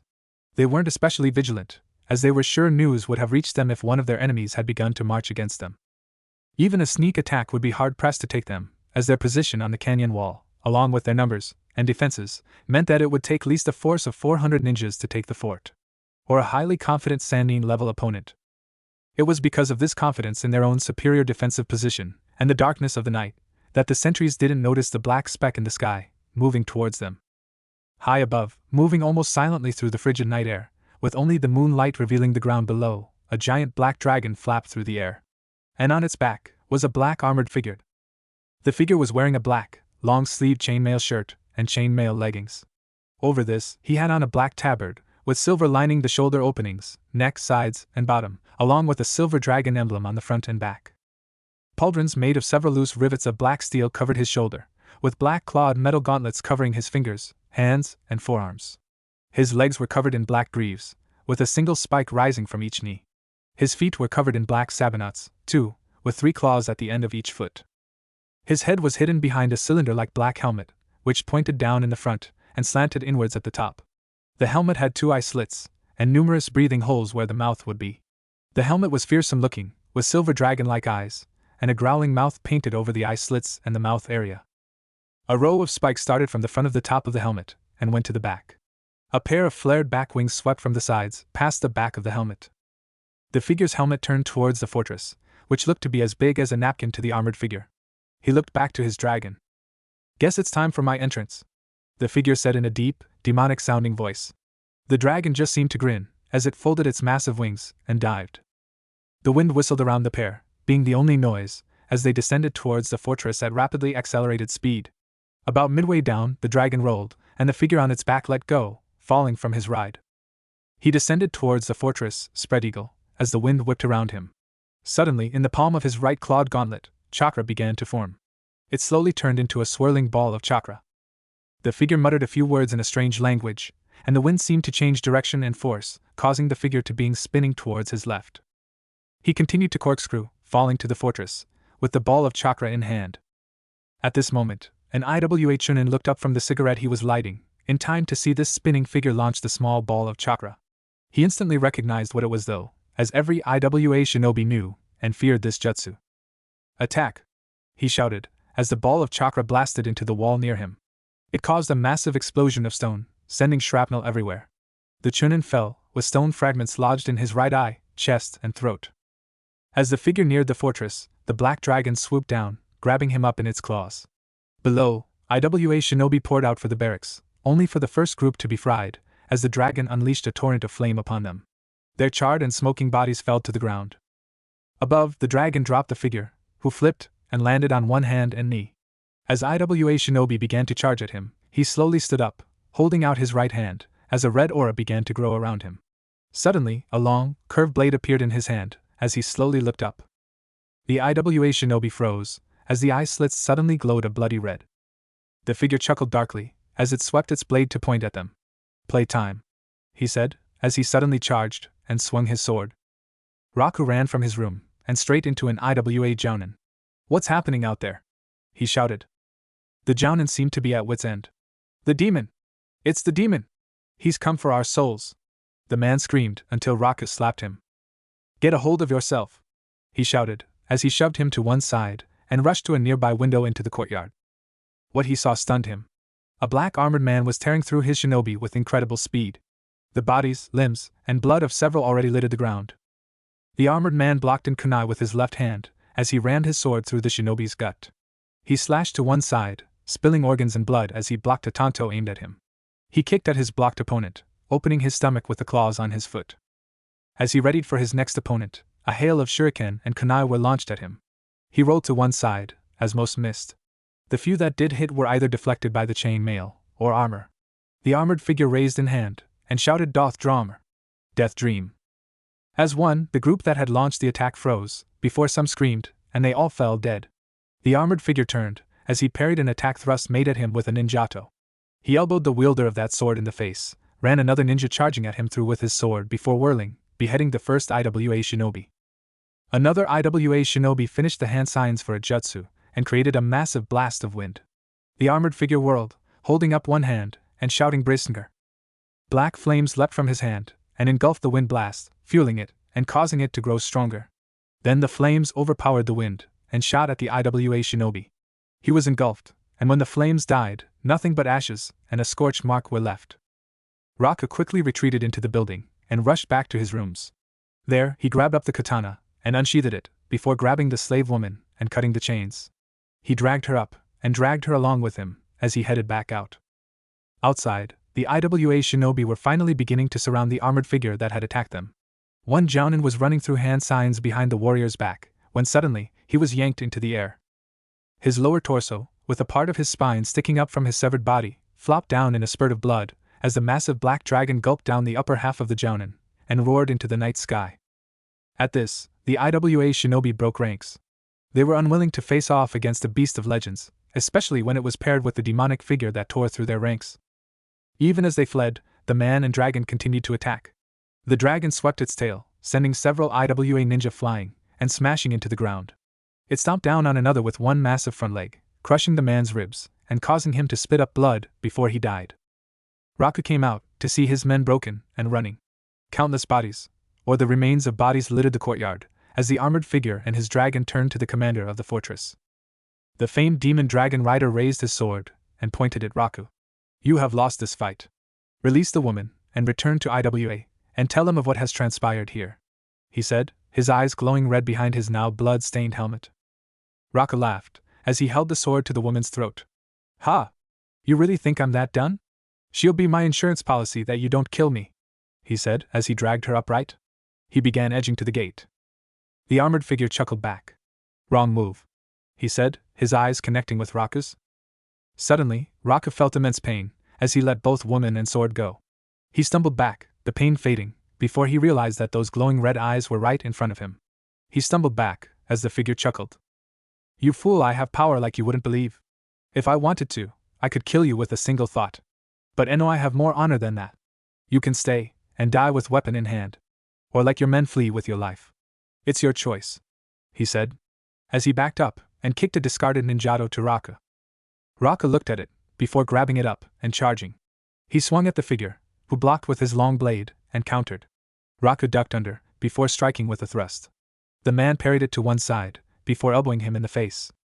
Raka stumbled back, but used it as time to go through hand signs. Earth-style, earth hammer. Rocks ripped from the ground, forming into a massive hammer on his left hand. Raka chuckled, as he charged with blade in right, hammer in left. The armored figure chuckled, as he fought against this new onslaught. Good, good. A real challenge. He blocked an overhead strike from the ninjato, before back flipping away from the sword. He landed, skidded slightly as his left hand touched the ground. Raka charged, and swung down hard with the hammer. The armored figure struck up with his blade, shattering the earth hammer, and removing Raka's left hand as well. Raka screamed in pain, as he jumped back, only to be forced to block again, as the black figure started his offense. The long curved blade was everywhere, flashing from the sides, above, below, and mid-level. It slowly became a blur, which Raka couldn't follow. There was a flash of light, a spurt of blood, and Raka was knocked back, a long slash going from shoulder to hip. He slowly looked up at the armored man, whose sword dripped with blood. The armored man chuckled darkly, as he charged. Raka charged as well. The two slashed at each other, there was a clang, and then all was still. Slowly, the blade of the ninjato separated from the sword, followed by Raka's head and torso, right along the diagonal cut previously made on his chest. The armored figure slashed his sword to one side, causing the blood to fly off, before he spun it, and sheathed it in a scabbard at his side. Behind him, the mighty dragon roared to the night sky in victory. The armored figure, the famed demon dragon rider, nodded to his mount, before turning to the woman, who had moved out of the way of the fight, after grabbing up the fallen katana. She trembled slightly, as she watched this man approach her. "Are you hurt?" he asked her. The woman slowly shook her head, stopping and wincing. The man sighed, as he held out a clawed gauntlet. The woman violently flinched back, and the man took a step back. "I'm just going to heal you," he said softly. The woman nodded, and the man approached her. "You have many bruises and swellings. He beat you often?" he asked, as his right hand seemed to glow, and the wounds began to disappear. The woman nodded. "Yes, I was too spirited for him, and all my other masters," she said softly, with a light chuckle. The man nodded. "I see. Well, you won't have to worry about that anymore. If you would tell me your name and home, I'll gladly take you there after I'm finished here," he said, as he finished healing her. The woman nodded slowly.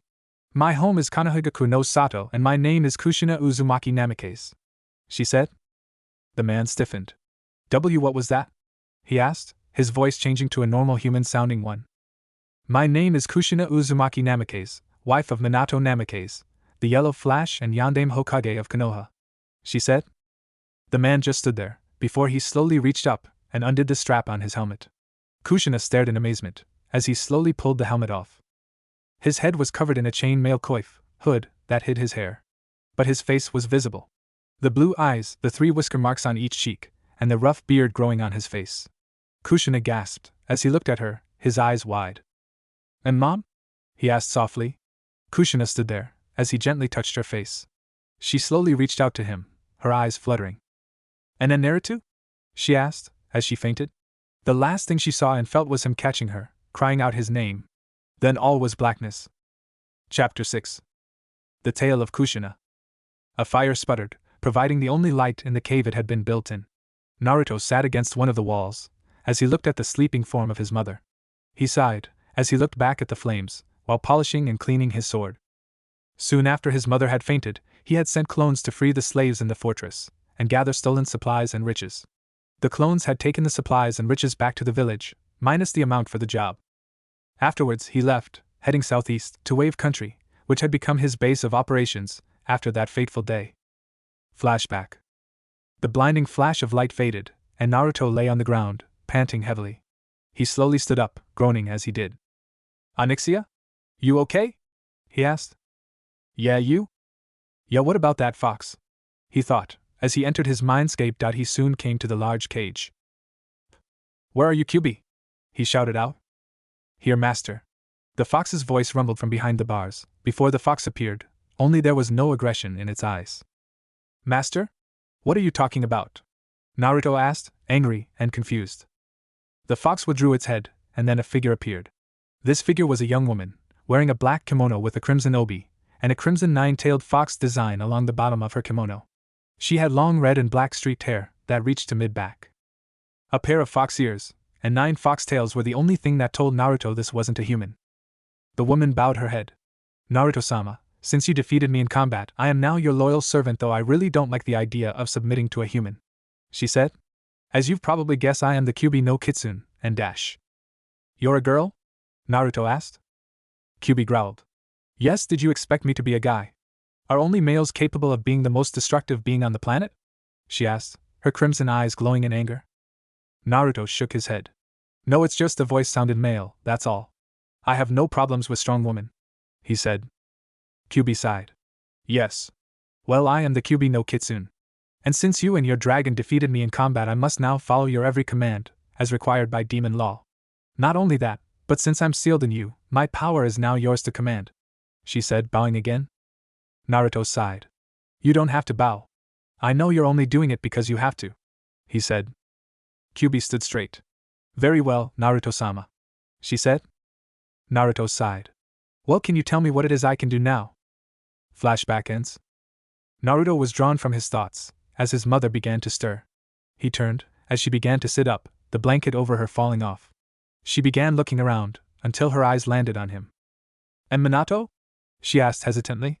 Naruto shook his head. "Sorry, Mom, it's me, Naruto. Your son, remember?" he said softly. Kusina's eyes slowly widened, before she came over to him. "And Naruto? My little baby?" she asked softly, tears welling up in her eyes. Naruto nodded, and she cried happily, hugging him. He gladly returned the hug, holding her tight. Outside the cave, Onyxia rumbled in happiness, as she lay nearby. For several minutes, mother and son just hugged. Eventually, she pulled back. My son, my boy, look at you, you're so handsome, she whispered, gently touching his face. You're growing a beard? She asked. Naruto nods, as he touches the short hair growing around his chin and lips. He smiled. I always thought I'd look good with one, he said softly. She smiled.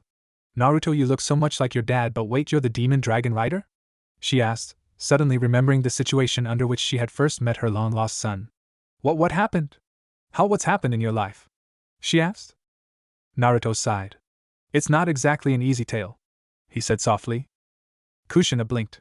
But your dad, he made sure that if anything happened to me and him, you'd be taken care of. She whispered. The Hyuga, the Inuzuka, they were supposed to take care of you. Naruto nods. I know. They were supposed to take care of me. He took a deep breath. Let me start at the beginning. And that's what he did. He explained everything to her. How he grew up with no knowledge of who his parents were, or what he was burdened with. How the orphanage kicked him out on the streets when he was 5, how he was shunned, ignored, and on some occasions, beaten. Most of those who attacked him were from the Hyuga clan, and were led by Hayashi Hyuga. He went on to his academy years, being alone, with almost no friends. How most of his instructors ignored him, or tried to sabotage his attempts to become a ninja. At this point, Kushina was seething in anger. Her friends, those she had trusted, had turned on her and Minato. It might have been unknowingly, but still, they had betrayed her. Naruto went on to his graduation, finding out about Kyuubi, and becoming part of Team 7. His mission to Wave Country, which is where they were now. Meeting Haku, creating his Nindo. The Chunin exams, Gaara, Hinata, the invasion.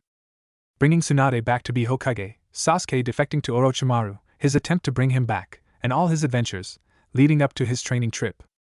And then he told her about what had happened, starting 2 years into the training trip. How he had been blown into the canyon, nursed back to health by Aragon, becoming a dragon rider, and then Aragon's death. After I buried him, Kyuubi tried to take over. Me and Onyxia there, he pointed to his dragon who rumbled slightly, managed to beat her back, and in doing so, forced her to serve me. Her power became divided between me and Onyxia. Kushina slowly nodded. So you can command Kyuubi? She asked, amazed. Naruto grinned. Well, I can, but mostly I don't. She doesn't cause any problems for me. She's actually been really helpful in teaching me what I can do with her powers. Kushina digested this information. So after that, you became the demon dragon rider? She asked. Naruto nodded. Yeah. I took everything from Aragon's cave that I could use, and brought it to Wave Country, which we are near. Kushina blinked, as a thought struck her. Wait, you told me about your life in Konoha. How did you know I was your mom, and Minato was your father, if no one told you? Naruto took a deep breath, as he reached over, and took a pack from the wall. From it, he dug out a scroll, which he handed to her. This scroll helped cement my decision not to return to Konoha, and let them know I was alive. Dad wrote it to Hiruzen Sarutobi, he said, as he turned back to the fire. Kushina looked at him, and then slowly opened the scroll. Hiruzen Sarutobi. These are my last instructions to you, and the village, as its Yondaime Hokage. I know that Kushina will gladly look after Naruto, when I'm gone. But if something should happen to Kushina, so she is unable to care for Naruto, then he is to be adopted by one of the following: his godfather Jiraiya, Hayashi Hyuga, or Tsuminazuka. When he is genin of Konoha, give him this letter, as it holds his inheritance from me. I know you will be given trouble by the council, as some of them will likely see Naruto as the Kyuubi, or merely hate him for bearing the demon. But remind them that a respected Jinchuriki is more likely to defend his home than one who is scorned. I entrust the role of Hokage to you when I am gone. Lead well, old man. Minato Namikaze, Yondaime Hokage. Kushina looked up. Why wasn't it followed? She asked softly. Why didn't he follow these instructions? She whispered. Naruto closed his eyes. I don't know yet, but I do know this: the seal holding the scroll was tampered with, twice. There was residual chakra left in it from being it, only that, but the blood seal at the bottom, that contains Dad's jutsus, was almost activated, twice. Again, residual chakra, and a few blood traces, from 2 separate people. The only reason it wasn't activated was because it seems to be modified to only work with the blood of Namikaze, he said. Kushina gasped. Then you mean? 2 different people opened the scroll, and tried to get at Dad's jutsus. He left the scroll on the Rasengan, his notes on improving it, and the Hiraishin in here. He tossed another branch on the fire, while Onyxia rumbled in concern and anger. Kushina just shook her head, as she rolled the scroll back up. Your father, he used to tell me how he loved that village, he used to tell me how much Konoha meant to him, he gave his life for the village. she shouted, slamming her fist into a wall. And they betrayed him. Betrayed his son and family. Damn it! She said, slamming her fist into the wall again, as tears streamed down her eyes. Naruto just placed a comforting hand on her shoulder. Kushina stood there, before turning to look at him. How did you get this? She asked. Naruto took a deep breath. The night I stole the forbidden scroll of sealing, I found this scroll. It had my name on it, along with Sarutobi's, so I took it. But with everything that happened that night, I forgot about it, and didn't remember it till my training trip. And even then, I was so busy, I never got a chance to read it. When I finally read, it was after I vanquished Kyuubi in my mind. Kushina just looked at it. So Sarutobi couldn't even follow Minato's last wishes, and neither could Jiraiya, Hayashi, or Tsum. Naruto looked at her, as Kushina looked at him. Mom, do you know what happened to you? I mean, how did you end up as an IWA slave? He asked. Kushina shook her head. I'm not sure I remember seeing you taken by Minato to perform the sealing. Then a doctor came in. He said he needed to give me a shot to help against infections. Next thing I know, I'm waking up in chains in a cell. The only clue I have is that the guards outside said something about those root ninjas being so damn creepy. Naruto nodded. Well, that's a start, he said. Hopefully, we can track down whoever did this to you. Kushina nods. Yes, hopefully, she said. Naruto sighed, before looking at her. So Mom, mind sharing your story with me? I don't know anything about you, other than you were a kunoichi from Yuzu, and very dangerous with a katana. Kushina smiled. Sure, son, I'll tell you everything. She sat down, and took a deep breath. I was born in Yuzu, obviously. My father was a blacksmith, and my mom a chunin kunoichi. I was their only child, as my mom died in a mission when I was that. My father, he just became so depressed, he actually left. I was put into an orphanage. I joined the academy the next year, and soon proved to be, well, interesting was the polite term. I was a prankster, loud, and obnoxious. And yet I still managed to be one of the best students in the class. I graduated when I was 9, and placed under the apprenticeship of one of the greatest jounin and kenjutsu masters of Yuzu at the time, and Niusendo. Kushina smiled, as memories flooded her head. He was a rather grumpy man, always saying how I was just a waste of time, and should be on a regular team, instead of being apprenticed. In time, though, I learned that it was his way of complimenting me. He was pretty harsh in his training methods, but it was because Yuzu was small, and all our ninjas had to be the best. Naruto nodded, as Kushina's smile faded. Eventually, I was given a field promotion to Chunin, since I couldn't attend a Chunin exam by myself. Around the same time, Enmu died, ambushed by IWA ninjas. They had been waiting to take him down, since he was one of our strongest ninja. Even then, it took 20 of them to fight him, and he killed over half, before he was taken down. She gripped her katana tightly. This was his last gift to me when I was promoted, he gave it to me. She smiled softly, stroking the scabbard. Naruto looks at it. It is a beautiful sword, he said. Kushina smiled at him, and nods as she hands it to him. He slowly unsheathed it, revealing the slightly curved, one-sided sword. Truly beautiful, he said. Kushina took it back. Yes, and it was stained with the blood of many of Iwa's shinobi, she said, her voice hardening. It was after Enmu-sensei's death that the Third Shinobi War began. And Yuzu was caught in the middle of 2 of our enemies. Kumo to the east, IWA to the northwest. Naruto nods. Yuzu, I read about what happened. Kumo and IWA were allied with Suna against Konoha, and several of the minor countries, including Yuzu.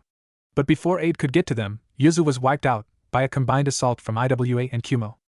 Kushina chuckled darkly. That may be true, but we made the bastards pay dearly for it. They wasted over 2,000 troops' lives just taking our walls. Another 1,000 died taking the city. Some refugees, guarded by a few of our remaining shinobi, like me, managed to escape. The rest sacrificed their lives, in order to help us escape, and hold the enemy off. The last one triggered a mass of explosives, that took the whole city with it. She chuckled, even as tears fell from her eyes. If it wasn't for Yuzu's sacrifice, Kumo and IWA would have had twice as many troops for their battles against Konoha. Because of that, Suna would be their main assault force, while they rebuilt their numbers. It's part of the reason Suna pulled out, and allied with Konoha mid-war.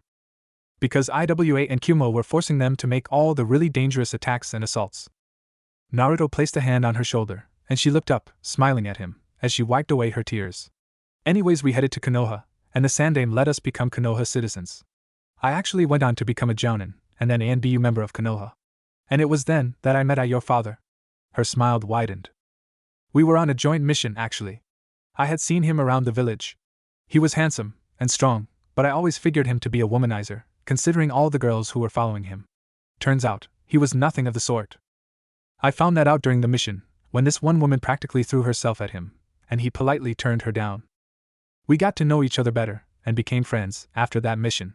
It turns out, he loved ramen as much as me. Otuchi used to joke that he didn't need any customers, as long as we came to his shop. Kushina's smile grew smaller. Your dad actually proposed to me. At Ichiraku he said he knew how much I hated fancy places, and such, so he decided to propose to me at our favorite place. I hit him upside the head, saying that something like that was the exception, before I hugged him, and told him yes. Her smile disappeared. We married. About 5 months after the Third War ended, your father became the yondaime, and I became pregnant with your sister. Naruto blinked. What? I have a sister? He asked, his eyes widening. Kushina looked down. You had a sister. She was beautiful. Her hair was a lighter shade of red, with brown eyes. When she was a year old, she became sick. We took her to the hospital, and they had to take her to run some tests. Not an hour later, the doctor ran out, telling us someone had knocked him out and taken her. Her tears started up again. We searched for weeks, both inside and outside the village. But we never found her. We never found our little Taiya. Naruto stiffened. That name, I've heard it before. I can't remember when, but I heard it outside the village. He put that thought aside, as Kushina continued. I was devastated after that, heartbroken. Your father thought it might have been IWA, but Jiraiya's spy network confirmed that no IWA shinobi had passed the border for months. In fact, only allied shinobi had passed the border recently, and none of them had even come near Konoha. She gripped her sword tighter. Naruto slowly nodded. So, it must have been an inside job, he said. Kushina slowly nodded. Yes, but we never found out who. Eventually, we moved on, though we never forgot. But things became even better when I was told I was pregnant with you. We were so happy that we could have another child. One that we would protect this time. She shuddered. I failed at that, though. I wasn't there for you, she whispered. Naruto hugged her. Don't blame yourself. You couldn't help it. You were taken from me. Don't blame yourself. Kushina just hugged him back, crying softly into his shoulder. Naruto just held his mom, rubbing her back softly. Onyx's head snaked in, and she gently poked her snout against Kushina's back. She looked up, as the dragon gently rubbed her snout against her. Kushina smiled, and gently rubbed Onyxia's snout with her hand. Onyxia rumbled softly in appreciation, before pulling her head back. Kushina looked to her son. What now? She asked. Naruto sighed. We find out what Konoha has done and we wait, for the right time, to get justice for what they've done to me and you, he said. Kushina slowly nods. All right. Besides, it will give me more time to get to know my son. Naruto smiled. I'd love to spar you when you're ready. The two laughed, as they began talking. 4 months later. Tsunade sighed, as she looked at the report before her. So it has begun, she said. Before her was a report that a force of 100 IWA shinobi had crossed the border, taken an outpost of Konoha's, and sent a message, declaring that IWA was declaring war against Konoha.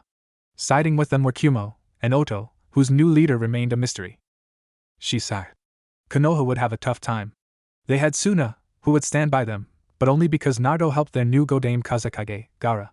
Kusa, Hoshi, Yuki, and several smaller countries also offered their support, but again, they only did so to repay Naruto for helping them.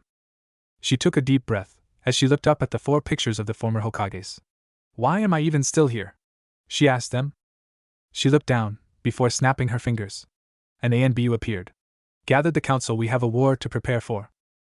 Elsewhere, Hinata had just finished practicing her daily kata with her twin hook swords. She sheathed both the blade, before holding up her left hand. With a practiced movement of her wrist, a hidden blade popped out of the sleeve. She smiled, and retracted it. She turned, in time to see her younger sister, Hanabi, come through the door. The now 14-year-old Chunin stopped, her eyes widening, before she looked down, and stood to one side. Nei-chan, she whispered. Hinata just looked at her. Imado, she said, emotionlessly as she moved past her. Hanabi shuddered before crying slightly. When she was younger, she always looked down at her older sister, because she was so weak and stuttering. But when she heard about her sister almost dying at Niji's hands, and then the other times, in other missions, where she had almost been killed, her heart softened, and she began to warm up to her sister. They were starting to become like regular siblings, when the news of Naruto's death came. She shuddered again, as she remembered the day she had finally seen her sister after the news about Naruto was made known. Flashback. Hanabi stood in the courtyard, as her father stood nearby. Today, she was supposed to spar against her older sister. The door to the courtyard opened, and Hinata came out. She was wearing a black tank top, and her usual pants, with mesh under armor under the tank top. Hinata just looked coldly at Hanabi, before bowing her head curtly at her father. She got into a ready stance, and Hanabi did the same. From the start, it was no contest. Hinata didn't hold back at all. 3 minutes later, Hanabi lay on the ground, crying in pain, as her legs and arms were completely shut down, and she had been hit bad in the stomach. Hinata just snorted in disgust. "You're pathetic, Imuto. You need to be stronger," the older Hyuga girl said, as she left. Flashback ends. Now, Hanabi, more than ever, wished she had her old sister back. She didn't care if she had to be branded with the caged bird seal. As long as Hinata became her older sister again, instead of this cold shinobi, she didn't care. Hinata walked down the halls of the Hyuga compound, weapons in branch, and even main members of the clan moved out of the way, avoiding eye contact with her. It suited her just fine, as she walked by them, and back to her room. Meanwhile, Hayashi was sitting at his desk, a bottle of sake near him. In front of him was a picture of a young blonde boy, and 2 Hyuga boys who were twins, except one had bandages around his forehead. It was himself, his twin brother Hisashi, and Minato, when they had first entered the academy. They had been best friends for over a year already.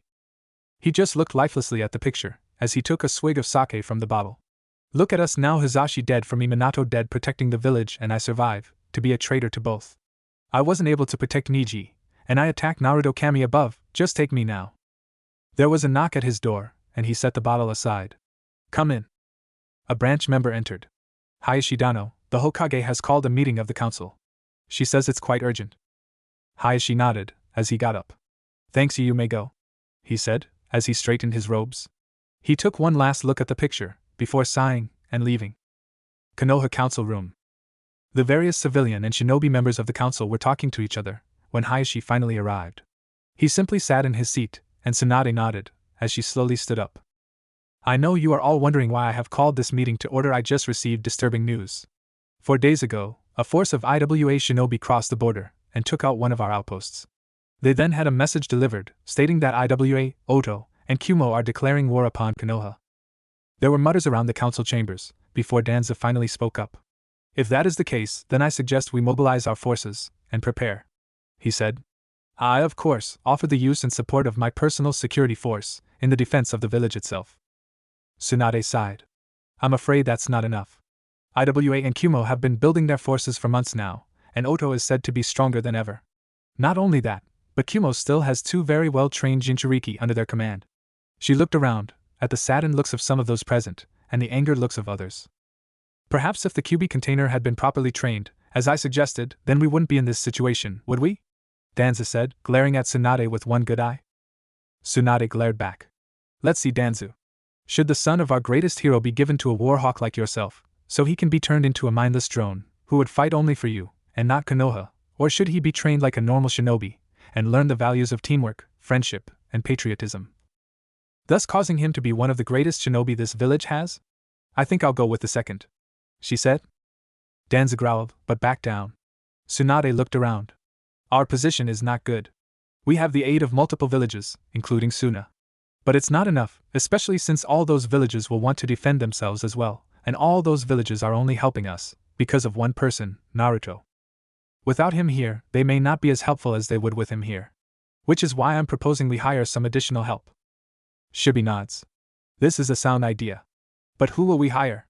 We cannot hire missing ninjas, and most mercenary forces out there can't compete against well-trained shinobi." Tsunade sighed, as she took a deep breath. "There is one who even I, Jiraiya, or Orochimaru might have had trouble beating. One who we might be able to hire to help us.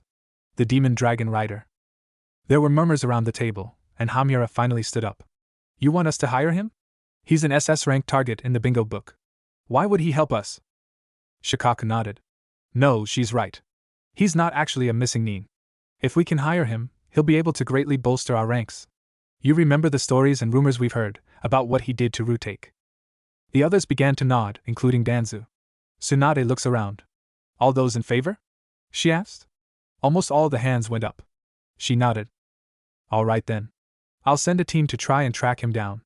Hopefully, they'll be able to find him fast," she said. With that, the meeting turned towards preparations for war.